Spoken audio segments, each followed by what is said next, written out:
Assalamualaikum warahmatullahi wabarakatuh, Bunda dan teman-teman semua. Kembali lagi di channel kesayangan Bunda, Tante Luciana bercerita. Salam sehat dan salam sejahtera untuk kita semua. Lucy harap semoga Bunda dan teman-teman yang sedang menonton selalu dalam keadaan sehat dan bahagia ya. Nah, sebelum masuk ke dalam ceritanya, yuk absen dulu Bunda dari daerah mana aja nih. Lucy doakan semoga yang sudah subscribe rezekinya makin lancar dan selalu dalam lindungan Tuhan Yang Maha Esa. Langsung aja kita simak ke ceritanya ya. Selamat menonton. Saat aku koma di rumah sakit, aku mendengar suami dan ibu mertua berbisik akan membuang anakku ke panti asuhan. Mereka menyebut anak itu hanya menghalangi mereka mendapatkan hartaku. Mereka tak tahu aku mendengar semuanya. Dan detik itu juga aku siapkan rencana kejatuhan mereka.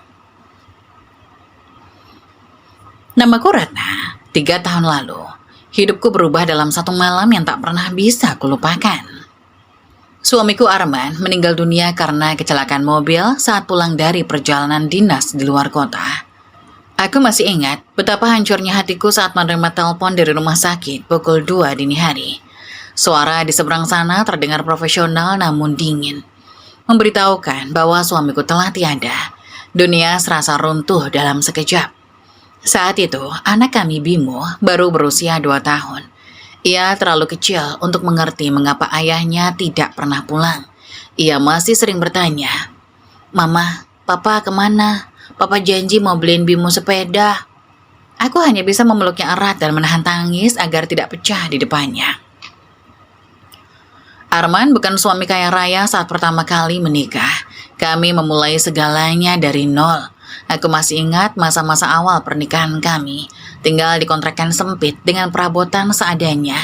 Arman bekerja keras membangun usaha konstruksinya dari bawah, sementara aku membantu mengelola administrasi sambil mengurus rumah tangga. Kami berdua muda, penuh mimpi, dan saling mencintai dengan tulus. Perlahan tapi pasti, usaha Arman berkembang. Ia cerdas, membaca peluang, dan punya etos kerja yang luar biasa.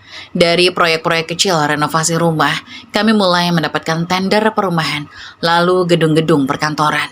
Setiap malam, Arman pulang dengan tangan kasar dan tubuh lelah, tapi matanya selalu berbinar saat melihat Bimo berlari menyambutnya. "Ayah sayang Bimo," katanya sambil menggendong anak kami. "Aku bahagia, kami bahagia." Lalu dalam suatu malam, semuanya lenyap. Arman meninggalkan banyak harta untukku. Rumah besar di kawasan elit, 3 bidang tanah di lokasi strategis yang terus naik harganya, dan semua usaha konstruksi yang sedang berkembang pesat dengan puluhan karyawan. Semua orang bilang aku beruntung. Seorang janda muda dengan harta berlimpah tanpa perlu bersusah payah. Tapi aku tak pernah merasa beruntung. Aku hanya merasa kehilangan. Setiap sudut rumah ini mengingatkanku pada Arman. Sofa tempat ia biasa duduk sambil membaca koran. Meja makan tempat kami bertiga tertawa bersama. Kamar tidur yang tiba-tiba terasa begitu luas dan sepi tanpa dengkuran halusnya di malam hari. Aku menolak lamaran beberapa pria yang datang setelah kepergian Arman.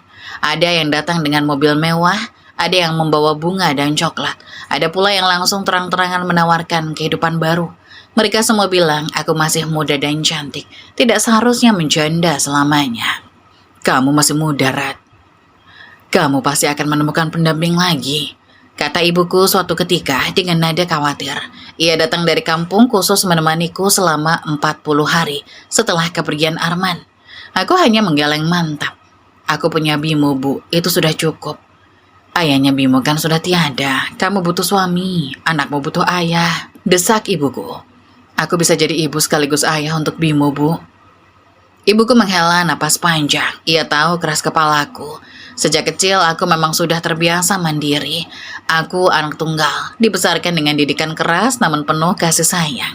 Ayahku meninggal saat aku SMA, dan sejak itu aku belajar bahwa hidup tidak selalu berpihak pada kita. Kita harus berjuang sendiri. Bimo adalah alasan aku bangun setiap hari. Ia adalah alasan aku kuat menjalani hari-hari yang kadang terasa berat. Melihat senyumnya, mendengar tawanya, merasakan pelukan kecilnya. Semua itu memberiku energi untuk terus melangkah. Untuknya, aku belajar mengelola usaha konstruksi peninggalan Arman. Aku belajar dari nol tentang tender proyek, tentang mengelola karyawan, tentang negosiasi dengan klien, tentang membaca laporan keuangan yang rumit. Aku harus membagi waktu antara mengurus Bimo dan mempelajari seluk-beluk bisnis yang sebelumnya sama sekali asing bagiku. Awalnya sangat berat, banyak karyawan yang meragukanku. Mereka terbiasa dengan kepemimpinan Arman yang tegas dan berpengalaman. Sekarang mereka harus dipimpin oleh seorang janda muda yang bahkan tidak tahu perbedaan antara beton K225 dan K300. Bu Ratna, lebih baik Ibu serahkan urusan teknis ke kami, kata Pak Hartono, manajer proyek senior, suatu hari dengan nada merendahkan. Ibu fokus saja mengurus anak. Aku tersenyum sopan, tapi dalam hati aku bertekad untuk membuktikan diri. Malam-malamku lalui dengan membaca buku tentang manajemen konstruksi, akuntansi, dan negosiasi bisnis. Aku mengikuti pelatihan-pelatihan, berkonsultasi dengan rekan-rekan Arman yang masih setia, dan perlahan mulai memahami seluk-beluk perusahaan. Banyak orang di luar sana meremehkanku. Janda cantik yang kebetulan kaya, begitu bisik mereka di belakangku. Pasti cepat habis hartanya kalau dikelola perempuan, paling-paling sebentar lagi bangkrut atau malah kawin sama pria hidung belang. Aku mendengar semua gunjingan itu, tapi aku memilih diam dan bekerja. Dan aku buktikan mereka salah. 2 tahun setelah Arman meninggal, usahaku justru semakin maju. Aku memenangkan beberapa tender proyek pemerintah yang cukup besar. Perusahaanku mulai dikenal sebagai kontraktor yang handal dan tepat waktu. Aku, Ratna, mantan ibu rumah tangga yang dulu hanya tahu memasak dan mengurus anak, kini menjadi pengusaha sukses yang diundang ke berbagai acara bisnis. Pak Hartono yang dulu meragukanku, sekarang menjadi tangan kananku yang paling setia. Bu Ratna, saya minta maaf dulu pernah meremehkan Ibu, katanya suatu hari dengan nada sungkan. Ternyata Ibu lebih hebat dari yang saya kira. Aku hanya tersenyum. Tidak apa-apa Pak, yang penting kita sekarang bisa maju bersama. Di usiaku yang 30 tahun, aku telah menjadi salah satu pengusaha wanita yang diperhitungkan di kota. Majalah-majalah bisnis pernah mewawancaraiku. Beberapa organisasi wanita pengusaha memintaku menjadi pembicara. Namaku mulai dikenal. Tapi di malam hari, saat Bimo sudah tidur lelap dengan boneka kesayangannya, kesepian itu selalu datang. Rumah besar ini terasa hampa tanpa suara Arman. Tidak ada lagi yang bisa diajak berbagi cerita tentang hariku.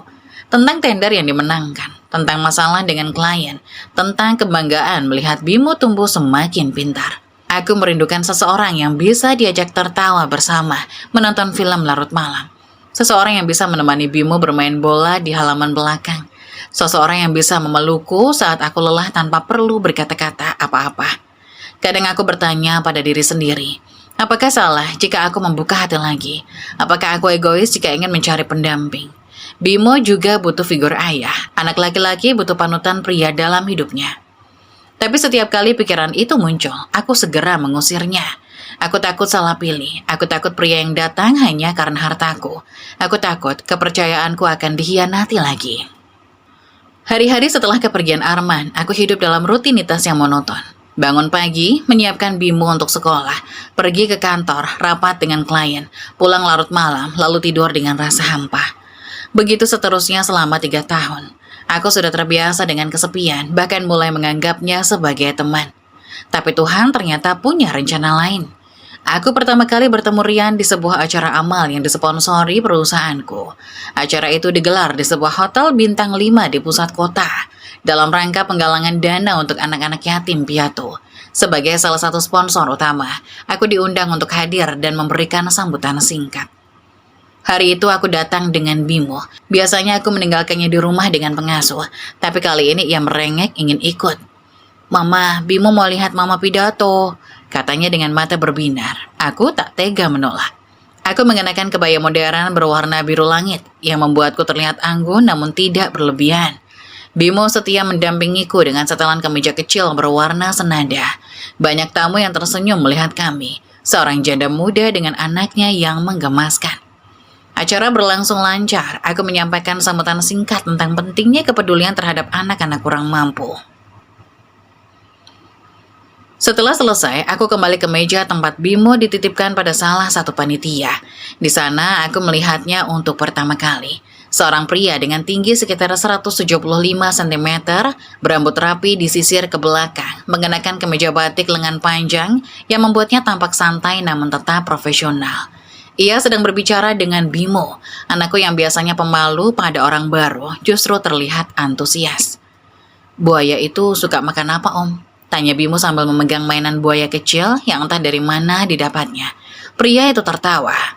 "Buaya suka makan daging, Nak, tapi buaya di mainan ini mungkin suka makan permen ya." Bimo tertawa riang. Aku terkesan, tidak banyak orang dewasa yang bisa menyesuaikan diri dengan cara berpikir anak kecil. "Oh, ini ibunya," kata pria itu saat melihatku mendekat. Ia berdiri dan mengulurkan tangan. "Selamat siang, Mbak Ratna. Saya Rian. Saya sangat mengagumi perjuangan Mbak sebagai pengusaha wanita yang sukses." Aku mencoba tangannya sebentar. Tangannya hangat, tapi aku sudah terlalu sering mendengar kalimat seperti itu. "Terima kasih, Mas. Senang bertemu." "Anak Mbak sangat cerdas," lanjut Rian sambil menatap Bimo dengan hangat. "Tadi dia cerita banyak tentang sekolahnya." Aku tersenyum sopan. Bimo memang anak yang aktif. Percakapan singkat itu berakhir ketika seorang panitia memanggil Rian untuk membantu mengkoordinasi sesuatu. Ia pamit dengan sopan, meninggalkan kesan yang biasa saja, tidak terlalu istimewa. Atau begitulah pikirku saat itu. Beberapa minggu kemudian, aku kembali bertemu Rian di acara berbeda. Kali ini di sebuah pameran properti yang juga disponsori perusahaanku. Aku sedang melihat-lihat stand ketika seseorang menyapaku dari belakang. "Mbak Ratna, kebetulan sekali." Aku menoleh. Rian tersenyum lebar dengan setelan kemeja putih rapi. Kali ini ia tidak sendiri. Seorang wanita parubaya berdiri di sampingnya tersenyum ramah. "Ini ibu saya," Rian memperkenalkan. "Bu, ini Mbak Ratna yang punya perusahaan konstruksi itu." Bu Lilis, aku baru tahu namanya kemudian, menyambutku dengan hangat. "Oh, jadi ini Mbak Ratna. Rian sering cerita tentang Mbak. Katanya Mbak pengusaha sukses dan baik hati." Aku sedikit tersipu. Mas Rian terlalu berlebihan." "Tidak berlebihan, Mbak. Rian memang jarang muji orang. Jadi kalau dia memuji, pasti tulus," kata Bu Lilis sambil tersenyum. Kami berbincang cukup lama di acara itu. Bu Lilis ternyata mudah diajak bicara. Ia bercerita tentang masa lalunya sebagai janda yang membesarkan Rian seorang diri sejak kecil. "Bapaknya meninggal waktu Rian umur 5 tahun. Saya jadi tulang punggung keluarga, jualan gorengan keliling." Ceritanya dengan mata berkaca-kaca. "Alhamdulillah, Rian sekarang sudah besar. Dia bisa membanggakan saya." Aku merasa terharu. Perjalanan hidup Lilis mengingatkanku pada perjuanganku sendiri. Mungkin karena itu, tanpa sadar aku mulai merasa dekat dengan mereka. Pertemuan demi pertemuan terus terjadi. Rian sepertinya selalu ada di setiap acara yang kuhadiri. Awalnya aku pikir kebetulan, tapi belakangan aku sadar mungkin ini memang takdir yang mempertemukan kami. "Kok Mas Rian sering banget ya di acara saya?" tanyaku suatu hari setengah bercanda. Rian tersenyum canggung. "Jujur ya Mbak, saya memang sengaja cari tahu acara-acara yang Mbak hadiri." Aku terkejut. "Loh, kenapa?" "Saya ingin mengenal Mbak lebih dekat, tapi saya tahu Mbak pasti sering didekati pria, jadi saya tidak mau mencolok. Saya coba mendekati secara alami melalui acara-acara ini," jawabnya jujur. Kejujurannya membuatku sedikit tersentuh. Tidak banyak pria yang berani mengaku sengaja mendekati wanita seperti itu. Puncaknya adalah ketika Rian datang ke rumahku, bukan sengaja bertamu, melainkan karena ada urusan bisnis. Perusahaannya ternyata menjadi salah satu vendor yang mengajukan penawaran untuk proyek baruku. Rian datang dengan membawa proposal dan berkas-berkas. "Maaf mengganggu di rumah Mbak, tapi karena kantor Mbak tutup, saya coba ke sini," katanya dengan nada sungkan. Aku mempersilahkannya masuk. Saat itulah Bimo keluar dari kamar, masih dengan piyama dan rambut acak-acakan. "Om," serunya tanpa ragu. Rian membungkuk dan merentangkan tangan. Bimo langsung berlari dan memeluknya. Aku terkejut. Anakku tidak pernah semudah itu akrab dengan orang asing. "Kalian sudah kenal?" tanyaku bingung. Rian tersenyum. "Waktu acara amal itu kan saya sempat main sama Bimo. Ternyata dia ingat." Sejak saat itu, Rian sering datang dengan alasan yang entah masuk akal atau tidak. Kadang mengantarkan dokumen yang sebenarnya bisa dikirim via kurir. Kadang sekedar mampir karena kebetulan lewat. Tapi aku tak pernah keberatan, karena Bimo senang melihatnya. Rian benar-benar tahu cara mengambil hati anak kecil. Ia membawakan mainan edukatif, bukan mainan mahal. Ia mengajak Bimo membaca buku cerita dengan suara yang lucu-lucu. Ia bahkan mengajarkan Bimo menggambar dan mewarnai. Suatu hari aku mendengar percakapan mereka dari dapur. "Om, kenapa Om baik sama Bimo?" tanya Bimo polos. Rian terdiam sejenak, lalu menjawab dengan suara lembut. Karena Bimo anak baik, Bimo juga anak yang pintar. Om janji Bimo tidak akan pernah merasa kehilangan ayah selama Om ada. Aku membeku di dapur. Air mataku jatuh tanpa bisa aku tahan. Sudah bertahun-tahun aku berusaha menjadi ibu sekaligus ayah untuk Bimo, tapi tetap ada kekosongan yang tidak bisa aku isikan. Dan sekarang ada pria yang rela mengisi kekosongan itu. Sore itu untuk pertama kalinya setelah Arman pergi, aku menangis bukan karena sedih. Aku menangis karena haru. Bu Lilis juga tak kalah baiknya. Perempuan parubaya itu sering datang bersama Rian, membawakan kue buatannya sendiri. Kue lapis legit buatan tangannya lembut dan manis, persis seperti yang dibuat ibuku dulu. Ini resep turun-temurun dari nenek. Nanti kalau Mbak suka, biar ibu ajarin. Bu Lilis juga sangat perhatian pada Bimo. Ia selalu membawakan oleh-oleh kecil, baju, mainan kecil, atau buku cerita. Yang paling membuatku terharu adalah ketika ia menjahitkan selimut kecil untuk Bimo. Kasihan cucuku, tidurnya suka kedinginan, katanya sambil menyelimuti Bimo yang tertidur di sofa. Aku tersentuh. Terima kasih Bu, baik sekali. Bu Lilis memegangi tanganku. Ratna, ibu mau jujur sama kamu ya. Ibu tahu kamu janda dengan anak, tapi ibu tidak peduli. Yang penting kamu perempuan baik dan sayang anak. Ibu sudah anggap Bimo seperti cucu sendiri. Ibu harap kamu juga bisa anggap ibu seperti ibu sendiri. Aku hampir menangis lagi.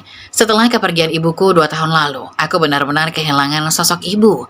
Kehadiran Bu Lilis terasa seperti jawaban atas doaku. Malamnya, aku berbicara dengan diriku sendiri di depan cermin. Ratna, apa kamu sudah siap membuka hati lagi? Cermin itu tidak menjawab, tapi hatiku berkata, mungkin ini saatnya. Suatu sore, Rian mengajakku berjalan-jalan di taman kota. Bimo ikut serta, duduk di kursi belakang dengan asiknya bermain tablet. Di taman, Rian membeli es krim untuk kami bertiga. Rat, panggilnya pelan. Aku menoleh. Untuk pertama kalinya ia memanggil namaku tanpa embel-embel Mbak. Ada sesuatu yang berbeda dari cara ia menatapku sore itu. Aku ingin jujur, aku sudah jatuh cinta padamu sejak pertama kali melihatmu di acara amal itu. Bukan karena hartamu, bukan karena bisnismu, tapi karena caramu tersenyum, caramu bicara, dan terutama caramu memperlakukan Bimo. Aku diam, jantungku berdetak kencang. Aku tahu kamu mungkin ragu. Lanjutnya, kamu pasti sudah bertemu banyak pria yang hanya menginginkan hartamu. Tapi aku bukan mereka, Rat. Aku hanya ingin menjadi bagian dari hidupmu dan Bimo. Aku ingin menjadi pendampingmu, menjadi ayah bagi Bimo. Aku ingin membuatmu bahagia. Aku menatap matanya. Matanya jernih, tulus, dan setidaknya begitulah yang kulihat saat itu. Bimo tiba-tiba berlari menghampiriku. Om, Mama lihat, Bimo dapat burung. Serunya sambil menunjukkan mainan burung kecil dari penjual mainan di taman. Kami berdua tertawa. Saat itulah aku mengambil keputusan. Rian, aku juga merasakan hal yang sama. Jawabku pelan. Rian tersenyum, lalu meraih tanganku dan menciumnya dengan lembut. Bimo memandang kami dengan bingung, lalu ikut tersenyum meski tidak mengerti apa yang terjadi. Di taman itu, di bawah pohon rindang dengan suara anak-anak bermain di kejauhan, aku mulai percaya bahwa aku menemukan keluarga lagi. Aku tidak tahu bahwa di balik senyum manis itu ada rencana busuk yang sedang disusun rapi. Aku tidak tahu bahwa pria yang duduk di sampingku ini bersama ibunya yang begitu baik sebenarnya telah lama mengincar hartaku. Tapi saat itu aku hanya Ratna yang bahagia, Ratna yang lelah berjuang sendiri, Ratna yang akhirnya merasa tidak sendirian lagi. Dan kebahagiaan itu meski palsu terasa begitu nyata. 3 bulan setelah pertemuan di taman itu, Rian melamarku. Bukan dengan cara yang mewah seperti di film-film, tapi dengan cara sederhana yang justru sangat menyentuh hati. Sore itu, ia menjemputku di kantor. Sepanjang perjalanan, ia terus bercerita. Tapi matanya berbinar menyembunyikan sesuatu. Mobil berhenti di taman kota, tempat kami menghabiskan waktu bersama Bimo beberapa bulan lalu. Tapi sore ini, taman itu terlihat berbeda. Di bawah pohon rindang, terpasang lampu-lampu kecil yang berkelap-kelip. Di tengahnya Bimo berdiri dengan setelan kemeja kecil, memegang setangkai bunga mawar. Mama, serunya sambil berlari. Beberapa orang muncul dari balik pepohonan. Ibuku, mertua perempuan Arman yang masih baik, sahabat dekat, dan Bu Lilis, tersenyum lebar sambil memegang sapu tangan. Rian berlutut di hadapanku. Ratna, aku tahu kamu sudah melalui banyak hal. Aku tahu lukamu mungkin belum sembuh. Tapi aku ingin menjadi pendampingmu, menjadi ayah bagi Bimo.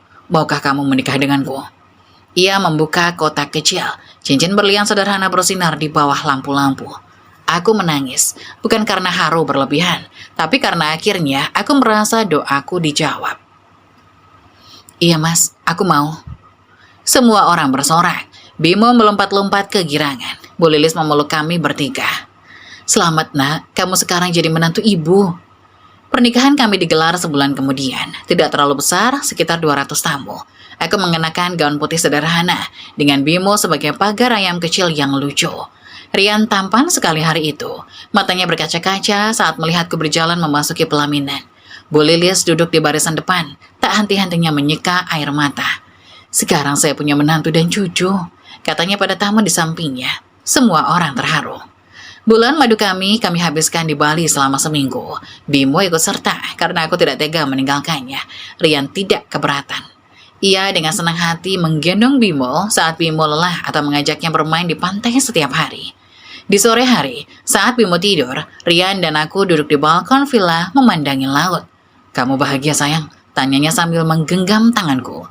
Sangat bahagia, jawabku jujur. Kamu? Lebih dari bahagia. Aku tidak menyangka hidup bisa seindah ini. Ia mencium keningku, lalu memejamkan mata, menikmati hangatnya sore itu. Akhirnya aku punya keluarga utuh lagi. Akhirnya Bimo punya ayah. 3 bulan pertama pernikahan kami berjalan seperti mimpi indah. Setiap pagi Rian bangun lebih dulu, ia menyiapkan sarapan untukku dan Bimo. Bubur ayam, telur mata sapi, dan kopi tubruk. Padahal aku tidak pernah memintanya. Mas, biar aku aja yang masak. Mas kan kerja juga. Rian tersenyum dan mengecup keningku. Aku senang melakukan ini. Masak buat kalian berdua itu kebahagiaan buat aku. Bimo juga sangat dekat dengannya. Setiap pagi ia berlari ke kamar Rian dan melompat ke tempat tidurnya. Papa, bangun. Ayo main. Rian pura-pura tidur, lalu tiba-tiba membuka mata dan menggelitik Bimo hingga anakku tertawa terbahak-bahak. Aku tersenyum dari ambang pintu. Rian juga rutin mengantar jemput Bimo ke sekolah. Guru-guru di sekolah Bimo mengenalnya dengan baik. Papanya Bimo baik sekali, Bu. Sabar banget, kata Bu Guru suatu hari. Bu Lilis pindah ke rumah kami dengan alasan ingin membantu menjaga Bimo. Biarkan nenek yang urus Bimo, kamu fokus kerja saja, Rat, katanya. Awalnya aku ragu, tapi Rian meyakinkanku. Biarkan ibu membantu sayang, dia kesepian di rumah sendiri. Akhirnya aku setuju, Bu Lilis ternyata sangat membantu. Ia menyiapkan bekal Bimo, menjemputnya saat kami telat, dan menemani Bimo belajar. Ia juga rajin memasak makanan kesukaan Bimo. Cucu kesayangan nenek, katanya setiap kali memeluk Bimo. Nenek sayang banget sama Bimo. Aku sangat berterima kasih. Dengan adanya Bu Lilis, aku bisa lebih fokus mengembangkan usaha.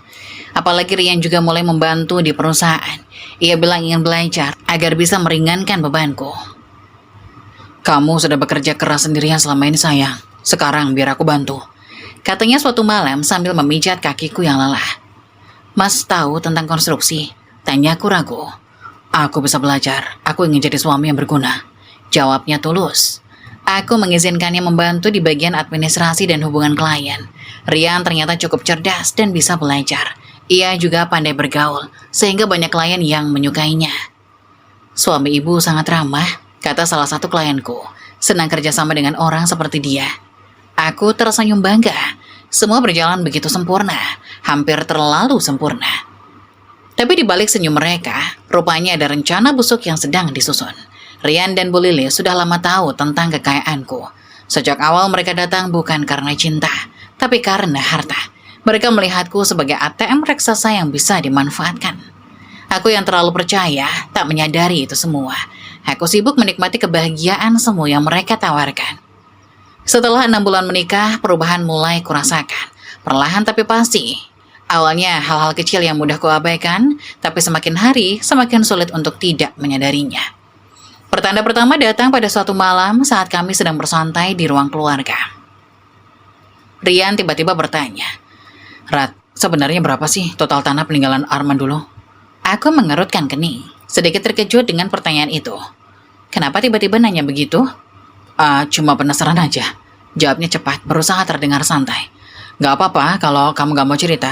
Aku cuma berpikir, mungkin kita bisa mengembangkan sesuatu di atas tanah-tanah itu. Aku diam sejenak. Sebenarnya tidak ada yang salah dengan pertanyaan itu. Sebagai suami wajar jika ia ingin tahu tentang aset keluarga. Tapi entah kenapa nada bicaranya terasa berbeda. Seperti ada nada lain yang tak bisa aku jelaskan. Ada beberapa bidang, Mas, tapi semuanya masih atas nama Arman dulu. Aku belum mengurus balik nama sepenuhnya. Jelasku hati-hati. Rian mengangguk, tapi matanya berbinar sejenak. Oh, berarti masih atas nama almarhum. Kalau begitu prosesnya mungkin agak rumit ya kalau mau dijual atau apa. Kenapa harus dijual? Tanah-tanah itu investasi jangka panjang untuk Bimo. Jawabku sedikit defensif. Rian segera mengubah ekspresinya menjadi lembut. Iya, aku cuma berpikir, gak apa-apa sayang. Yang penting kamu nyaman. Percakapan itu berlalu, tapi meninggalkan bekas kecil di hatiku. Beberapa hari kemudian, pertanyaan serupa muncul lagi, kali ini dalam bentuk berbeda. Rian bertanya tentang rekening perusahaanku. Rat, omset perusahaan sebulan berapa sih? Tanyanya saat kami makan malam berdua. Fluktuatif, Mas. Kadang besar, kadang kecil, tergantung proyek yang jalan. Jawabku. Aku meletakkan sendokku. Mas, kenapa sih tanya-tanya terus? Ada yang mau dibahas? Rian tersenyum, mencoba meredakan kecurigaanku. Maaf sayang, aku cuma ingin tahu keadaan keuangan keluarga, biar kita bisa merencanakan masa depan bersama. Apa salahnya suami tahu kondisi istri? Kalimatnya masuk akal, sangat masuk akal. Tapi entah kenapa firasatku tetap bergemuruh. Rekening perusahaan terpisah, Mas. Tapi kalau untuk kebutuhan keluarga, aku selalu bisa mengambil. Jelasku. Rian mengangguk puas, atau setidaknya pura-pura puas. Bu Lilis juga mulai menunjukkan perubahan. Jika dulu ia selalu sopan dan tidak banyak ikut campur, kini ia mulai sering mengomentari caraku mengelola rumah tangga. Rat, kok pembantu rumah tangganya cuma satu? Rumah sebesar ini seharusnya pakai 2 atau 3, katanya suatu hari. Cukup kok Bu, mereka kan kerja shift, yang penting rapi. Jawabku. Ah, masa cukup? Nanti kamu kerepotan. Lagi pula, uang kamu kan banyak. Masa pelit sama pembantu? Aku terdiam. Kata pelit menggelitik hatiku. Aku tidak pelit. Aku hanya tidak suka berlebihan. Tapi aku memilih diam. Lain waktu, Bu Lilis mengomentari pakaianku. Rat, kamu ini istri pengusaha. Masa baju biasa-biasa saja? Beli yang branded dong. Malu sama teman-teman Rian nanti. Aku menatap bajuku. Blus katun sederhana yang cukup nyaman. Saya tidak terlalu suka barang branded, Bu. Yang penting rapi dan sopan. Bu Lilis mendengus. Ya sudah, terserah kamulah. Tapi ingat, penampilan itu penting. Apalagi suamimu sekarang Rian. Bukan Arman yang sudah biasa lihat kamu apa adanya. Kalimat terakhir itu cukup menusuk. Apa maksudnya? Apakah ia menganggap Rian terlalu baik untukku? Atau ia menganggap aku tidak layak bagi Rian? Aku tidak bertanya, tapi hatiku mulai tidak nyaman. Puncaknya adalah ketika Rian mulai berbicara tentang pengelolaan perusahaan. Rat, gimana kalau aku ikut terlibat lebih dalam di perusahaan? Tanyanya suatu sore, kami baru saja selesai makan malam.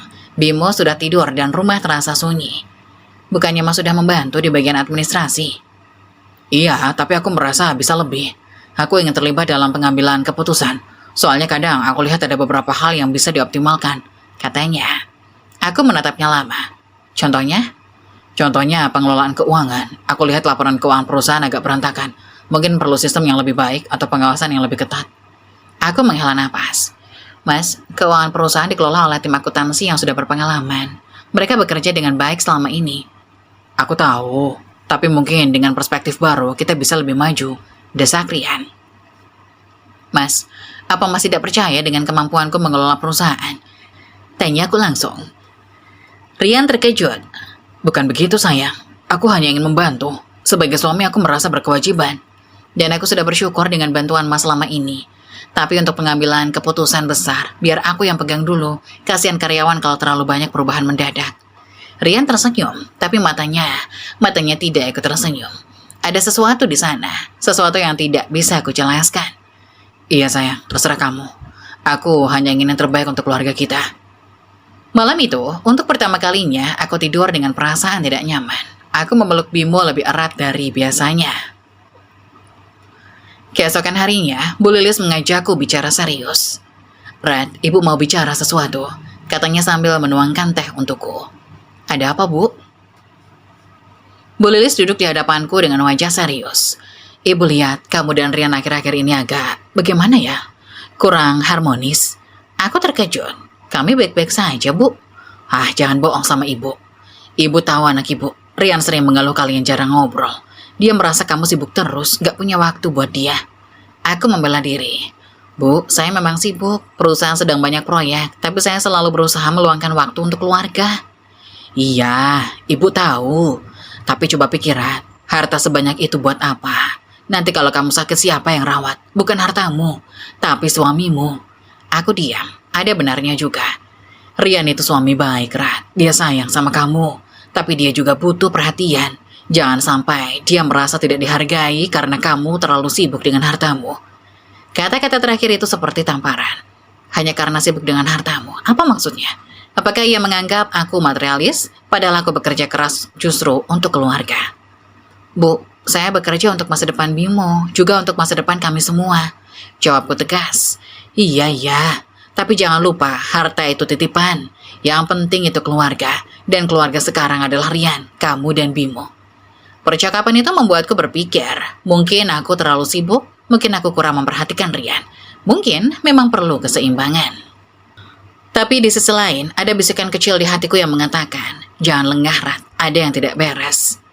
Malam harinya aku mencoba berbicara dari hati ke hati dengan Rian. Mas, maaf ya kalau akhir-akhir ini aku sibuk. Ibu bilang Mas merasa kurang diperhatikan, kataku sambil meraih tangannya. Rian menatapku dengan tatapan yang sulit ditebak. Ah, ibu itu suka lebay, gak usah didengar. Tapi kalau Mas memang merasa kurang, bilang aja, kita bisa cari solusi bersama. Rian menghela napas panjang. Sebenarnya, Rat, aku cuma ingin kita lebih terbuka tentang keuangan, tentang masa depan, tentang segalanya. Aku tidak suka merasa seperti orang asing di rumah ini. Orang asing? Mas ini kan suamiku, kataku terkejut. Iya, tapi kadang aku merasa nggak tahu apa-apa. Kamu punya rekening sendiri, kamu punya aset sendiri, kamu punya keputusan sendiri. Aku hanya numpang lewat. Aku tercenung. Mas, semua ini warisan Arman, tentu saja ada di namaku. Tapi aku tidak pernah menganggap Mas orang asing. Tapi kamu tidak pernah memasukkanku dalam kepemilikan itu, Rat. Coba bayangkan kalau aku yang punya semua ini, lalu kamu hanya jadi istri yang tidak tahu apa-apa. Apa kamu nyaman? Argumentasinya masuk akal, tapi hatiku berteriak lain. Mas, apa kamu menginginkan hartaku? Tanyaku serius. Rian tersentak. Apa? Jangan curiga begitu, Rat. Aku hanya ingin kita setara. Aku tidak suka merasa seperti benalu di rumah ini. Mas, kamu bukan benalu. Kamu suamiku. Tapi buktinya, aku hanya bekerja di perusahaanku sendiri yang gajinya kecil. Sementara kamu pemilik perusahaan besar. Aku tidak minta harta. Aku hanya ingin dianggap sejajar. Aku menatapnya lama. Ada kemarahan di matanya, tapi juga sesuatu yang lain. Sesuatu yang mengingatkanku pada serigala yang sedang mengintai mangsa. Baik, Mas. Aku akan pikirkan bagaimana kita bisa lebih terbuka, tapi tolong beri aku waktu. Rian menghela napas lalu memelukku. Maaf sayang, aku tidak bermaksud menekanmu. Aku tahu, Mas, aku tahu. Tapi sejujurnya aku tidak tahu. Aku tidak tahu apa-apa. Yang aku tahu, ada perubahan dalam diri Rian. Ada sesuatu di balik kata-katanya yang manis. Dan untuk pertama kalinya setelah sekian lama, aku merasa takut. Takut pada pria yang kusebut suami. Takut pada masa depan yang mulai terlihat samar. Takut pada firasat yang terus menghantuiku bahwa semua ini tidak akan berakhir baik. Tapi apa daya, aku sudah terlanjur menikah. Aku sudah terlanjur mempercayainya. Dan sekarang, aku hanya bisa berdoa agar ketakutanku tidak terbukti. Sayangnya, doaku tidak terjawab. Hari itu sebenarnya hari yang biasa saja. Tidak ada firasat buruk, tidak ada pertanda khusus. Aku bangun pagi seperti biasa, menyiapkan Bimo untuk sekolah, lalu sarapan bersama Rian dan Bu Lilis. Semuanya tampak normal. Rian bahkan lebih manis dari biasanya. Ia menyiapkan kopi kesukaanku tanpa diminta. Kamu rapat sampai sore, sayang? Tanyanya sambil menuangkan susu untuk Bimo. Iya, Mas. Ada klien dari luar kota, jadi mungkin agak malam. Bimo titip ya? Tentu saja. Pulangnya hati-hati. Bu Lilis menimpali. Ibu masakin sop kesukaan kamu buat makan nanti malam. Jangan lupa cepat pulang. Aku tersenyum. Keluarga yang hangat, itulah yang kurasakan saat itu. Aku mencium Bimo yang masih sibuk dengan serealnya. Mama pergi dulu ya, Nak. Di rumah sama papa dan nenek ya. Bimo mengangguk sambil melambai. Mama cepat pulang. Aku melambai balik lalu berangkat ke kantor dengan perasaan tenang. Tidak ada sedikit pun bayangan bahwa ini akan menjadi hari terakhir aku merasakan ketenangan itu untuk waktu yang lama. Rapat dengan klien dari luar kota berlangsung alot. Mereka adalah investor asing yang tertarik bekerja sama dengan proyek properti besar. Negosiasi berlangsung berjam-jam, bolak-balik menawar angka. Aku harus benar-benar fokus dan mengarahkan semua kemampuan negosiasi yang kumiliki. Pukul 7 malam, rapat akhirnya selesai dengan kesepakatan yang cukup memuaskan. Aku lega, ini akan menjadi proyek besar bagi perusahaanku. Selamat Bu Ratna, kita akan bekerja sama dengan baik, kata klien itu sambil menjabat tanganku. Terima kasih, saya tunggu kabarnya ya Bu, jawabku. Aku keluar dari ruang rapat dan mengecek ponsel. Ada beberapa pesan dari Rian. Gimana rapatnya sayang? Jangan lupa makan, pulang hati-hati ya, Bimo nanyain mamanya terus. Aku membalas singkat. Rapatnya baru selesai, lagi jalan pulang. Bilang Bimo, Mama kangen. Pak Surya, sopirku yang sudah bekerja sejak zaman Arman, sudah menunggu di parkiran. Ia membukakan pintu mobil dengan sigap. Langsung pulang Bu, tanyanya. Iya Pak, cepat ya, Bimo sudah nunggu. Mobil melaju meninggalkan gedung perkantoran. Di luar hujan mulai turun. Awalnya gerimis, lalu semakin deras. Aku menatap tetesan air di kaca jendela. Pikiranku melayang pada proyek baru yang baru saja disepakati. Ini akan menjadi pencapaian besar. Mungkin aku bisa mengajak Rian dan Bimo liburan setelah semua ini selesai. Ke luar negeri seperti yang Bimo minta. Bu, jalannya licin. Mungkin kita perlu lebih pelan, kata Pak Surya memecah lamunanku. Iya Pak, pelan-pelan aja, yang penting selamat. Kita memasuki jalan tol, hujan semakin deras, jarak pandang mulai terbatas. Pak Surya mengurangi kecepatan, tetap fokus di jalur kiri. Aku duduk tenang, sesekali mengecek ponsel. Bimo mengirim pesan suara melalui WhatsApp. Mama, Bimo kangen, cepat pulang Mama, Nenek bikin sop enak. Aku tersenyum dan membalas dengan pesan suara. Mama dalam perjalanan nak, doain Mama selamat sampai rumah ya. Itu adalah pesan terakhir yang aku kirim malam itu. Sekitar setengah jam kemudian, kami sudah keluar dari tol dan memasuki jalan raya biasa. Hujan masih deras, tapi jalanan mulai terlihat. Aku sudah bisa membayangkan rumahku yang hangat, Bimo yang akan berlari menyambut, dan sop buatan Bu Lilis yang pasti lezat. Lalu semuanya terjadi dalam hitungan detik. Dari arah berlawanan, sebuah truk besar melaju dengan kecepatan tinggi. Lampu depannya menyalakan. Pak Surya berteriak, "Astagfirullah!" Truk itu oleng, entah karena sopirnya mengantuk atau remnya bolong, dan masuk ke jalur kami. Pak Surya berusaha menghindar, membanting setir ke kanan, tapi jalan licin membuat mobil kami tak terkendali. Kami tergelincir, berputar, lalu benturan keras, pecahan kaca, rasa sakit yang luar biasa di sekujur tubuhku. Setelah itu, gelap. Aku tidak tahu berapa lama aku tidak sadarkan diri. Yang ku ingat kadang-kadang aku membuka mata, melihat silau lampu, mendengar suara orang yang berbicara, tapi semuanya seperti dalam mimpi, samar, tidak nyata dan cepat menghilang. Tekanannya turun dok, siapkan ruang operasi. Hubungi keluarganya. Suara-suara itu datang silih berganti. Aku ingin bertanya, ingin berteriak, ingin tahu apa yang terjadi, tapi tubuhku tidak bisa digerakkan. Aku seperti terperangkap dalam tubuhku sendiri. Perlahan, kesadaranku mulai pulih meski belum sempurna. Aku bisa mendengar suara-suara di sekitarku, meski mataku belum bisa membuka. Aku bisa merasakan sakit di sekujur tubuh, tapi tidak bisa bergerak. Suatu hari, aku mendengar suara yang sangat kukenal. Bagaimana keadaan istri saya, dok? Rian, suaranya terdengar cemas, atau setidaknya berusaha terdengar cemas. Kondisi Bu Ratna kritis, Pak. Kami sudah melakukan operasi darurat untuk menghentikan pendarahan internal. Tapi karena benturan cukup keras di kepala, pasien mengalami koma. Kami belum bisa memastikan kapan beliau akan sadar. Koma? Suara Rian bergetar. Maksud dokter, istri saya bisa tidak sadar selamanya?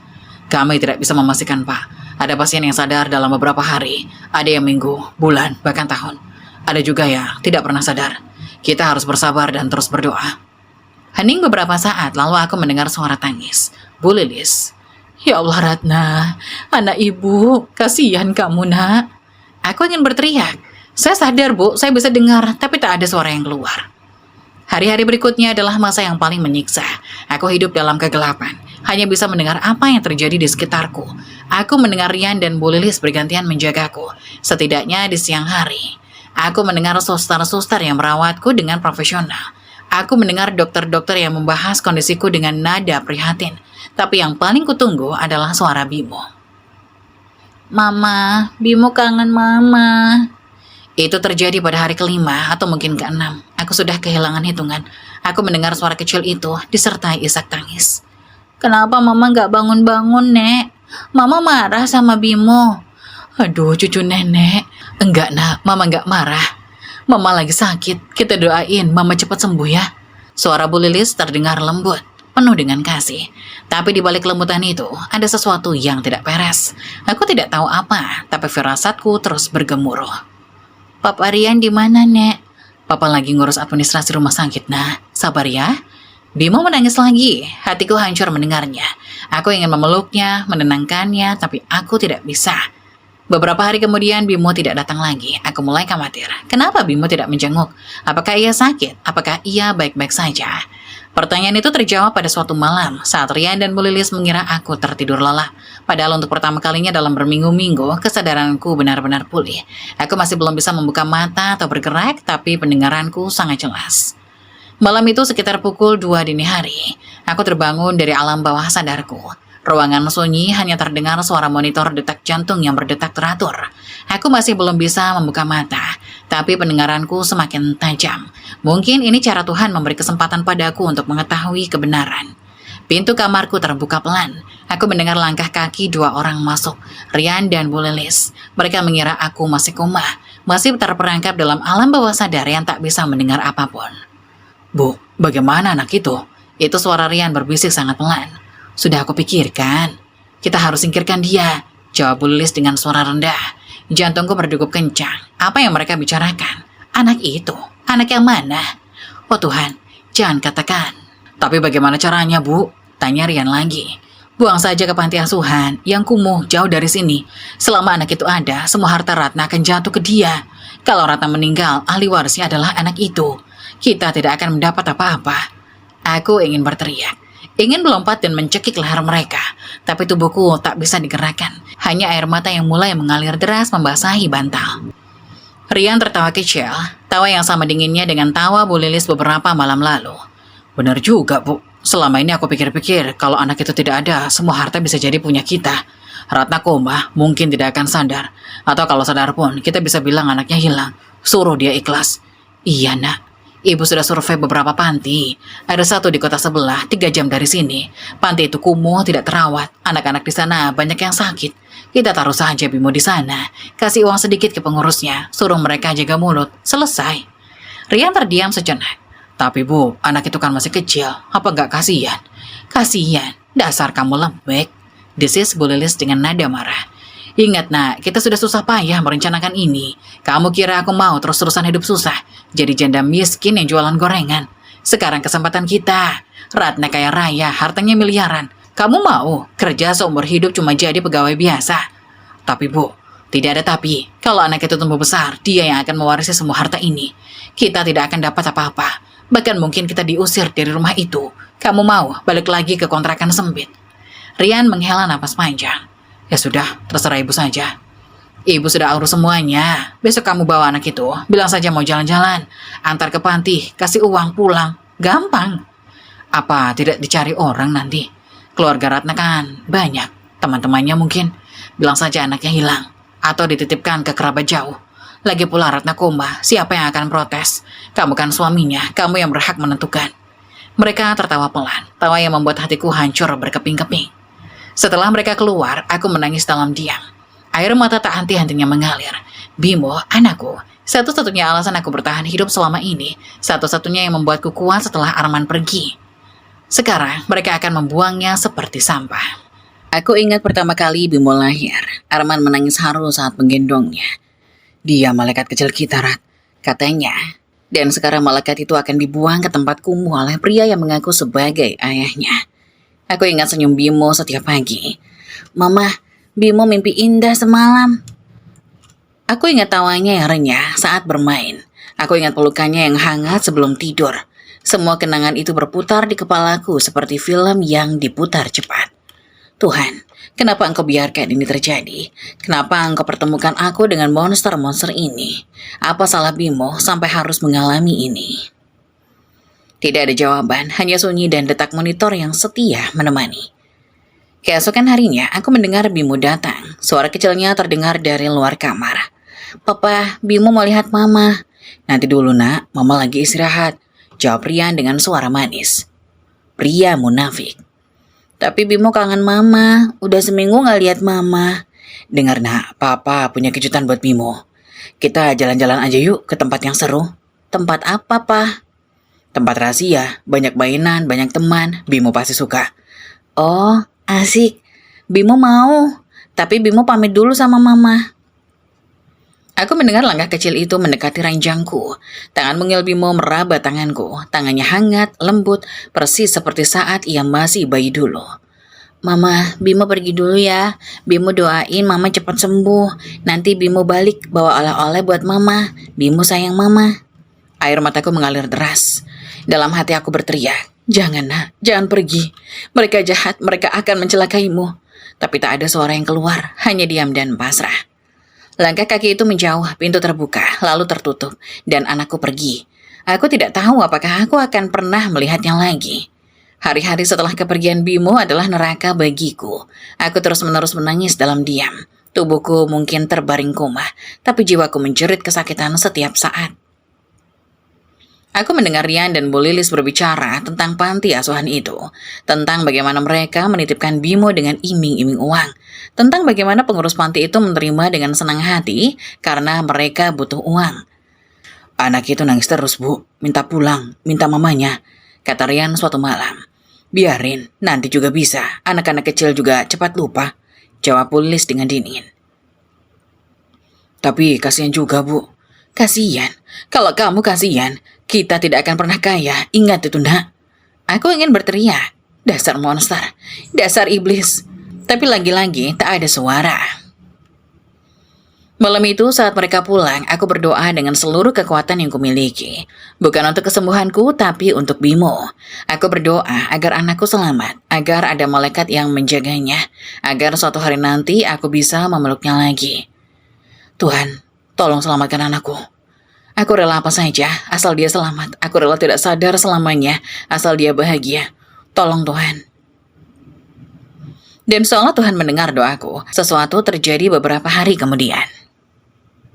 Seorang perawat baru datang merawatku, namanya Sari, wanita muda dengan senyum ramah. Awalnya tidak ada yang istimewa, tapi suatu malam saat Rian dan Bu Lilis pulang, Sari mendekatiku dan membisikkan sesuatu. Bu Ratna, saya Sari, saya tahu ibu sadar. Jantungku berdetak kencang. Apa? Bagaimana dia tahu? Sari melanjutkan, saya perhatikan saat saya bersihkan badan ibu, mata ibu bergerak. Saya juga lihat air mata ibu waktu suami dan mertua ibu bicara. Ibu bisa mengedipkan mata, 1 kali untuk ya, 2 kali untuk tidak. Dengan susah payah aku mengedipkan mata 1 kali. Sari tersenyum tipis. Syukurlah, saya akan bantu ibu. Saya kenal dengan Mbak Dina, dia sahabat ibu kan? Saya sepupunya. Mbak Dina yang suruh saya jaga ibu, katanya ibu orang baik. Dia curiga ada yang tidak beres dengan suami ibu. Aku mengedip lagi, lega luar biasa. Akhirnya ada cahaya di tengah kegelapan. Saya akan hubungi Mbak Dina, sampaikan semua yang ibu dengar. Ibu tenang saja, saya jaga ibu. Malam itu untuk pertama kalinya setelah berminggu-minggu, aku merasakan secercah harapan. Mungkin Tuhan belum meninggalkanku, mungkin doaku didengar, mungkin, hanya mungkin, aku bisa selamatkan anakku. Seolah membaca pikiranku, Sari berbisik menjelaskan. Mbak Dina curiga, Bu, waktu ibu koma, Mbak Dina beberapa kali mau jenguk, tapi selalu dihalang-halangi sama suami ibu. Alasannya macam-macam. Ibu butuh istirahat, ruang ICU terbatas, atau ibu belum boleh banyak pengunjung. Mbak Dina juga mau ketemu Bimo, tapi suami ibu bilang Bimo dititipkan ke kerabat jauh dan susah dihubungi. Aku terkejut. Rian berani menghalangi Dina. Dina adalah sahabatku sejak kuliah, pengacara sekaligus orang yang paling kupercaya setelah Arman meninggal. Dia punya akses ke semua urusanku, tentu saja Rian tidak ingin Dina terlibat. Mbak Dina makin curiga waktu suami ibu mulai sering datang ke notaris tanpa sepengetahuan Mbak Dina. Kebetulan notaris itu kenalan Mbak Dina. Dari situ Mbak Dina tahu kalau suami ibu sedang mengurus pengalihan aset. Aku mengedip cepat, panik. Rian sudah mulai bergerak. Tenang Bu, Mbak Dina sudah mengamankan semuanya. Tapi beliau perlu bukti lebih kuat, makanya beliau minta saya jaga ibu di sini. Merekam semua percakapan dan melaporkan semuanya. Malam itu untuk pertama kalinya, setelah berminggu-minggu, aku merasakan secercah harapan. Dina, sahabatku yang cerdas dan setia, sedang bekerja di balik layar. Ia sudah mencium bahaya jauh sebelum aku sadar. Sementara itu, di ruang tunggu rumah sakit, Rian dan Bu Lilis mengira semua berjalan sesuai rencana. Mereka tidak tahu bahwa setiap bisikan mereka, setiap rencana busuk mereka, terekam rapi oleh ponsel yang sengaja ditinggalkan Sari di nakas kamarku. Malam itu, percakapan mereka terekam dengan jelas. Gimana kabar anak itu, Bu? Tanya Rian. Bu Lilis mendengus. Tadi siang ibu telepon pengurus panti. Katanya anak itu masih nangis terus, gak mau makan, gak mau mandi, cuma teriak-teriak minta ibunya. Rian menghela napas. Kasihan juga, Bu. Masa kecilnya hancur. Sudah, jangan lembek. Ini demi masa depan kita. Lagi pula, panti itu memang tempat yang tepat untuk anak sepertinya. Tidak perlu sekolah tinggi-tinggi. Tidak perlu jadi orang. Cukup jadi anak panti biasa. Tapi Bu, kalau nanti Ratna sadar dan tanya anaknya, kita jawab apa? Bu Lilis tertawa. Bilang saja anaknya hilang, atau diculik, atau titipkan ke kerabat jauh terus kabur. Terserah. Yang penting kita tidak terlibat. Ratna pasti percaya sama kamu. Kamu kan suaminya. Aku mendengar suara gelas diletakkan. Mungkin mereka minum teh sambil merayakan rencana busuk mereka. Terus soal harta, Bu, sudah diurus. Sudah, ibu sudah bicara dengan notaris langganan keluarga. Katanya, kalau Ratna meninggal tanpa wasiat, semua harta jatuh ke suami dan anak. Tapi kalau anaknya tidak ada, ya jatuh ke suami sepenuhnya. Jadi, kita tunggu Ratna mati. Kita doakan saja dia cepat meninggal. Tapi kalau dia sadar, kita masih punya cara lain. Kita pura-pura baik, bantu dia mengurus usaha. Lalu perlahan-lahan kuasai semuanya. Dengan kondisi dia lemah, pasti gampang dibujuk. Mereka tertawa lagi. Hatiku membeku mendengarnya. 2 minggu setelah Bimo dibuang, Dina berhasil menemukan keberadaannya. Sari menyampaikan kabar itu dengan berbisik, suaranya nyaris tak terdengar. Bu Ratna, alhamdulillah Bimo ketemu. Mbak Dina berhasil melacaknya. Aku hampir menangis keras-keras. Syukur ya Allah, syukur. Tapi kondisinya kurang baik, Bu. Sari terdengar ragu, melanjutkan. Aku menegang, apa maksudnya kurang baik? Bimo sakit, demam tinggi, kurang gizi. Panti itu benar-benar kumuh, Bu. Makanan seadanya, kebersihan tidak terawat. Bimo ditemukan dalam keadaan lemah, tidur di depan kayu beralaskan koran. Air mataku mengalir deras. Anakku yang biasa tidur di kasur empuk dengan selimut hangat, yang biasa makan makanan bergizi buatan pengasuh, yang biasa bermain dengan mainan mahal, kini dia tidur di depan kayu beralaskan koran. Sabar, Bu. Bimo sudah dievakuasi. Sekarang dirawat di rumah sakit atas nama palsu, agar tidak dilacak Rian. Mbak Dina jaga ketat, Bimo dapat perawatan terbaik. Aku mengedip berkali-kali, berusaha menyampaikan rasa terima kasih yang tak terhingga. Saya tahu Ibu bersyukur, tapi kita harus tetap tenang. Rencana masih berjalan, Ibu harus pura-pura tidak tahu semuanya sampai waktunya yang tepat. Aku mengedip 1 kali, setuju. Dina, sahabat sejati itu, tidak hanya menyelamatkan Bimo, ia juga mengumpulkan bukti-bukti, rekaman percakapan Rian dan Bu Lilis dari ponsel yang ditinggalkan Sari, laporan dari panti asuhan tentang siapa yang menitipkan Bimo, transfer uang yang dilakukan Rian dari rekening perusahaanku tanpa seizinku, semuanya dikumpulkan rapi. Sementara itu aku mulai belajar menggerakkan tubuhku sedikit demi sedikit. Jari-jari tanganku mulai bisa digerakkan. Mataku mulai bisa terbuka meski hanya celah kecil. Dokter bilang ini keajaiban. Aku tahu ini adalah kekuatan dari doa dan keinginanku untuk bertemu Bimo lagi. Suatu hari, saat Rian menjenguk, aku sengaja membuka mata sedikit. Rian terkejut. Rat, kamu sadar? Aku pura-pura bingung. Mas, Rian, di mana aku? Rian memelukku pura-pura haru. Syukurlah sayang, kamu koma hampir 2 bulan, aku khawatir sekali. Bimo? Mana Bimo? Tanyaku lemah. Wajah Rian berubah sedikit, lalu cepat-cepat kembali normal. Oh Bimo. Bimo sedang dititipkan ke kerabat ibuku di luar kota, biar kamu fokus istirahat dulu. Kerabat mana mas? Aku ingin telepon dia mas, aku kangen sekali. Bu Lilis yang tiba-tiba masuk menyela. Nanti saja nak. Lagi pula di sana susah sinyal. Yang penting kamu sehat dulu. Nanti kalau sudah pulang, Bimo segera dijemput. Aku mengangguk pasrah. Dalam hati aku bertanya, teruslah berbohong, aku tahu semuanya. Seminggu kemudian aku dipulangkan. Rumah yang dulu terasa hangat kini terasa asing. Semua perabot masih sama, tapi udaranya berbeda. Aku bisa merasakan kehadiran Rian dan Bu Lilis sebagai penjajah di rumahku sendiri. Mereka bersikap manis, terlalu manis. Rian tak henti-hentinya membawakan makanan kesukaanku. Bu Lilis rajin membuatkan jamu dan memijat kakiku. Aku membiarkan mereka berpura-pura menikmati perhatian itu. Tapi di malam hari, saat mereka mengira aku tidur, aku mendengar bisik-bisik mereka lagi. Bu, Ratna sudah sadar. Sekarang gimana rencana kita? Tenang nak, kita jalani saja seperti biasa. Biarkan dia pulih dulu. Kita cari momen yang tepat untuk mulai menguasai hartanya. Tapi kalau dia tanya terus tentang anaknya gimana? Bilang saja anaknya lagi di luar kota. Nanti juga dia capek sendiri nanyanya. Lagi pula, kita bisa alihkan perhatiannya dengan hal lain. Misalnya ajak dia jalan-jalan, belikan barang mewah, buat dia lupa. Mereka tertawa pelan. Aku tersenyum dalam gelap. Mereka tidak tahu bahwa aku sudah menyelamatkan Bimo. Mereka tidak tahu bahwa setiap kata mereka aku rekam. Mereka tidak tahu bahwa perangkap sedang kututup rapat-rapat. Sari, perawat malaikat itu terus menjagaku. Aku sengaja memintanya untuk bekerja di rumah sebagai perawat pribadi. Alasanku pada Rian dan Bu Lilis, kesehatanku masih rentan. Perlu pengawasan medis setiap saat. Mereka tidak curiga, bahkan setuju, karena dengan begitu mereka bisa lebih leluasa bergerak tanpa terbebani merawatku. Bagus, jadi kita nggak perlu repot-repot, kata Bu Lilis saat kuusulkan. Sari kan sudah tahu kondisi kamu. Rian mengangguk setuju. Mereka pikir ini keuntungan bagi mereka, padahal inilah langkah pertamaku. Sari pindah ke kamar pembantu di lantai bawah. Setiap malam setelah Rian dan Bu Lilis tidur, ia naik ke kamarku dengan alasan cek tensi. Di sanalah kami berkomunikasi. Bu, Bimo sudah mulai mau makan. Demamnya turun, bisiknya. Malam itu sambil memasang alat tensi di lenganku, berpura-pura melakukan tugasnya. Dia sering tanya Mama. Mbak Dina bilang, Bimo nangis minta pulang. Air mataku mengalir. Aku sudah bisa menangis diam-diam tanpa suara, tanpa menggerakkan tubuh terlalu banyak. Aku harus terbiasa agar tidak ada yang curiga. Sabar ya Bu, sebentar lagi Ibu bisa peluk Bimo lagi, bisik Sari sambil mencatat angka tensi di buku laporan.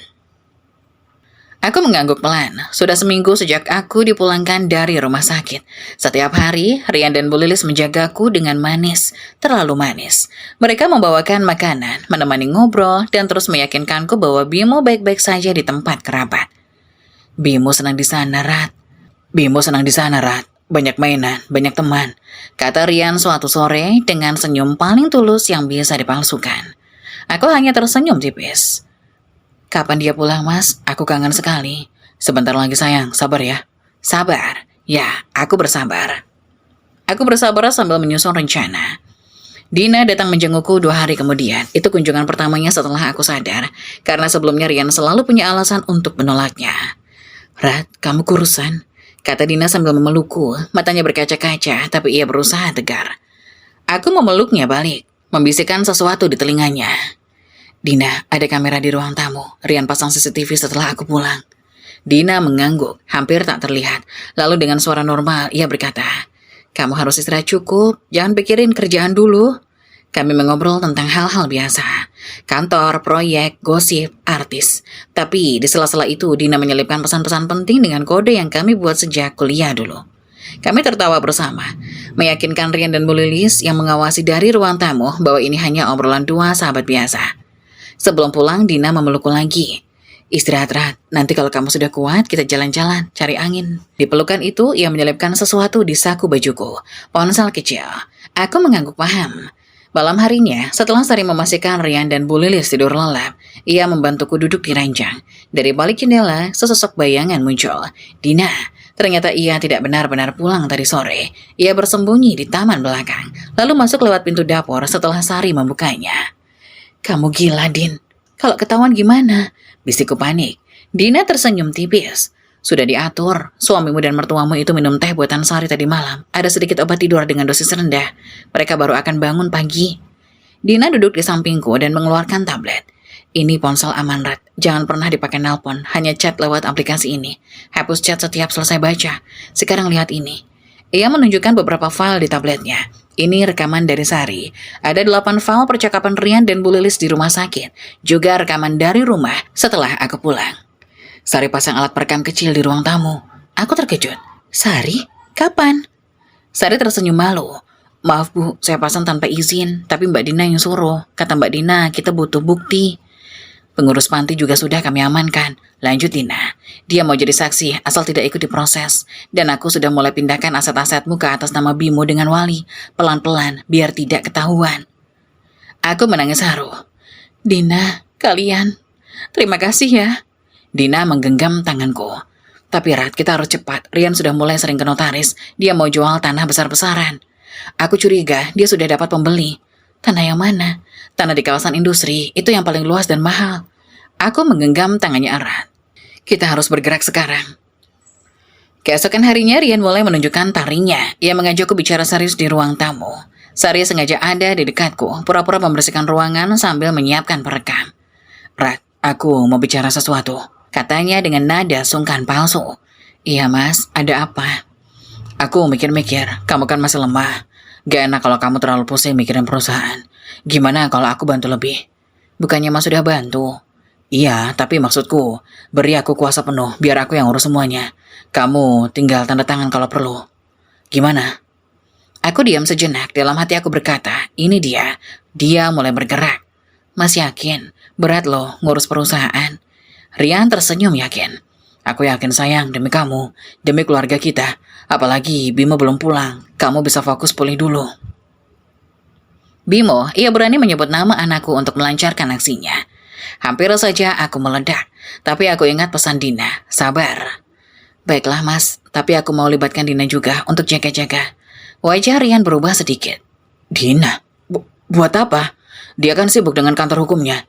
Dia sahabatku, mas. Dan dia pengacara. Aku perlu pendamping yang paham hukum. Rian terdiam. Aku bisa melihat otaknya bekerja mencari alasan. Tapi Bu Lilis yang tiba-tiba muncul menjela. Ya sudah, libatkan saja Dina. Tapi jangan terlalu banyak. Nanti malah ribet. Yang penting Rian yang pegang kendali. Aku mengangguk setuju. Dalam hati aku tersenyum. Mereka tidak tahu bahwa Dina adalah kunci kehancuran mereka.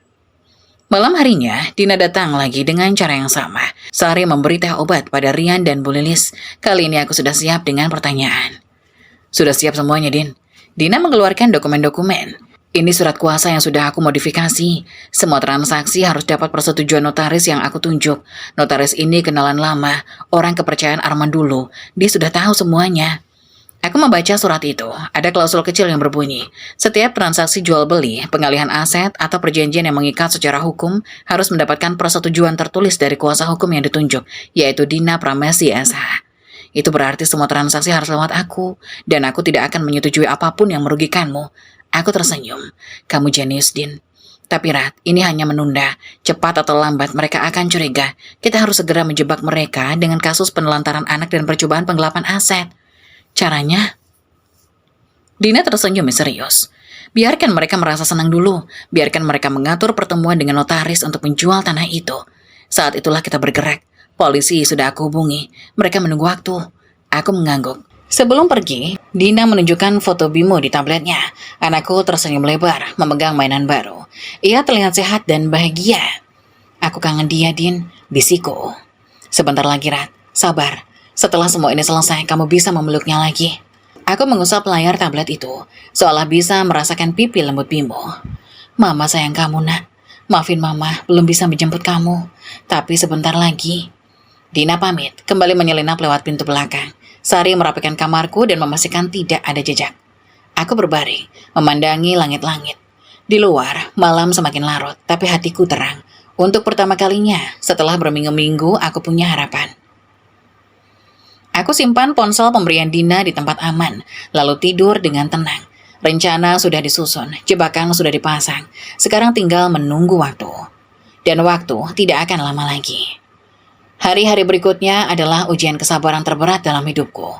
Aku harus terus berpura-pura lemah, berpura-pura tidak tahu. Dan yang paling sulit, berpura-pura percaya pada kebohongan mereka. Setiap pagi, Rian datang ke kamarku dengan senyum manis. Selamat pagi sayang, sudah siap sarapan? Aku mengangguk lemah. Iya mas, terima kasih ya. Bu Lilis tak kalah rajin, ia selalu membawakan makanan kesukaanku. Bubur ayam, sop buntut, atau nasi goreng. Makan yang banyak, Rat, biar cepat sembuh, katanya dengan nada penuh kasih. Aku makan semua yang mereka berikan. Aku bahkan memuji masakan Bu Lilis. Enak sekali, Bu, terima kasih. Bu Lilis tersenyum bangga. Iya dong, ibu kan jago masak. Nanti kalau kamu sudah sehat, ibu ajarin resepnya. Percakapan-percakapan manis ini terjadi setiap hari. Mereka mengira aku masih tertidur dalam kebodohan. Mereka tidak tahu bahwa di balik senyum lemahku ada amarah yang membara. Sari menjadi penyelamatku. Dengan alasan merawat kesehatanku, ia selalu ada di dekatku. Setiap malam, setelah Rian dan Bu Lilis tidur, ia naik ke kamarku untuk cek tensi. Di sanalah kami berkomunikasi. Bu, Mbak Dina titip pesan, semua berjalan lancar, bisiknya malam itu. Aset-aset sudah dipindahkan 70%, besok notaris akan kirim dokumen untuk ditandatangani. Bagaimana dengan Rian? Dia makin sering ke notaris, Bu. Mbak Dina bilang dia sudah cari pembeli untuk tanah industri. Harganya ditawar tinggi. Aku tersenyum getir. Biarkan dia sibuk. Semakin tidak curiga. Sari mengangguk. Tapi Bu, Mbak Dina pesan, Ibu harus siap. Waktunya makin dekat. Aku menghela napas. Aku siap, Sari. Sudah lama aku siap. Suatu sore, Rian datang dengan wajah berseri-seri. Ia duduk di sampingku dan meraih tanganku. Rat, aku punya kabar baik. Apa, Mas? Aku dapat investor buat tanah di kawasan industri. Harganya sangat bagus. Kalau jadi, kita bisa dapat uang puluhan miliar. Aku pura-pura terkejut. Wah, serius, Mas? Serius, sayang. Tinggal tanda tangan saja. Tapi, karena tanah itu atas namamu, kamu harus ikut ke notaris. Aku mengerutkan kening, pura-pura bingung. Aku harus ikut. Tapi aku masih lemah, Mas. Rian tersenyum memaksa. Sebentar saja, sayang. Nanti aku gendong kalau perlu. Ini penting untuk masa depan kita. Baiklah, Mas. Kapan jadwalnya? Lusa, jam 10 pagi. Kamu sanggup? Aku mengangguk. Sanggup, Mas. Demi masa depan keluarga. Rian mencium keningku dengan penuh kasih. Terima kasih, sayang. Aku sayang sama kamu. Dalam hati aku menjawab. Aku juga sayang kamu. Sayang untuk melihatmu masuk penjara. Malam harinya, Sari memberi kabar pada Dina. Dina membalas pesan singkat. Siapkan semuanya, polisi sudah standby. Lusa kita eksekusi.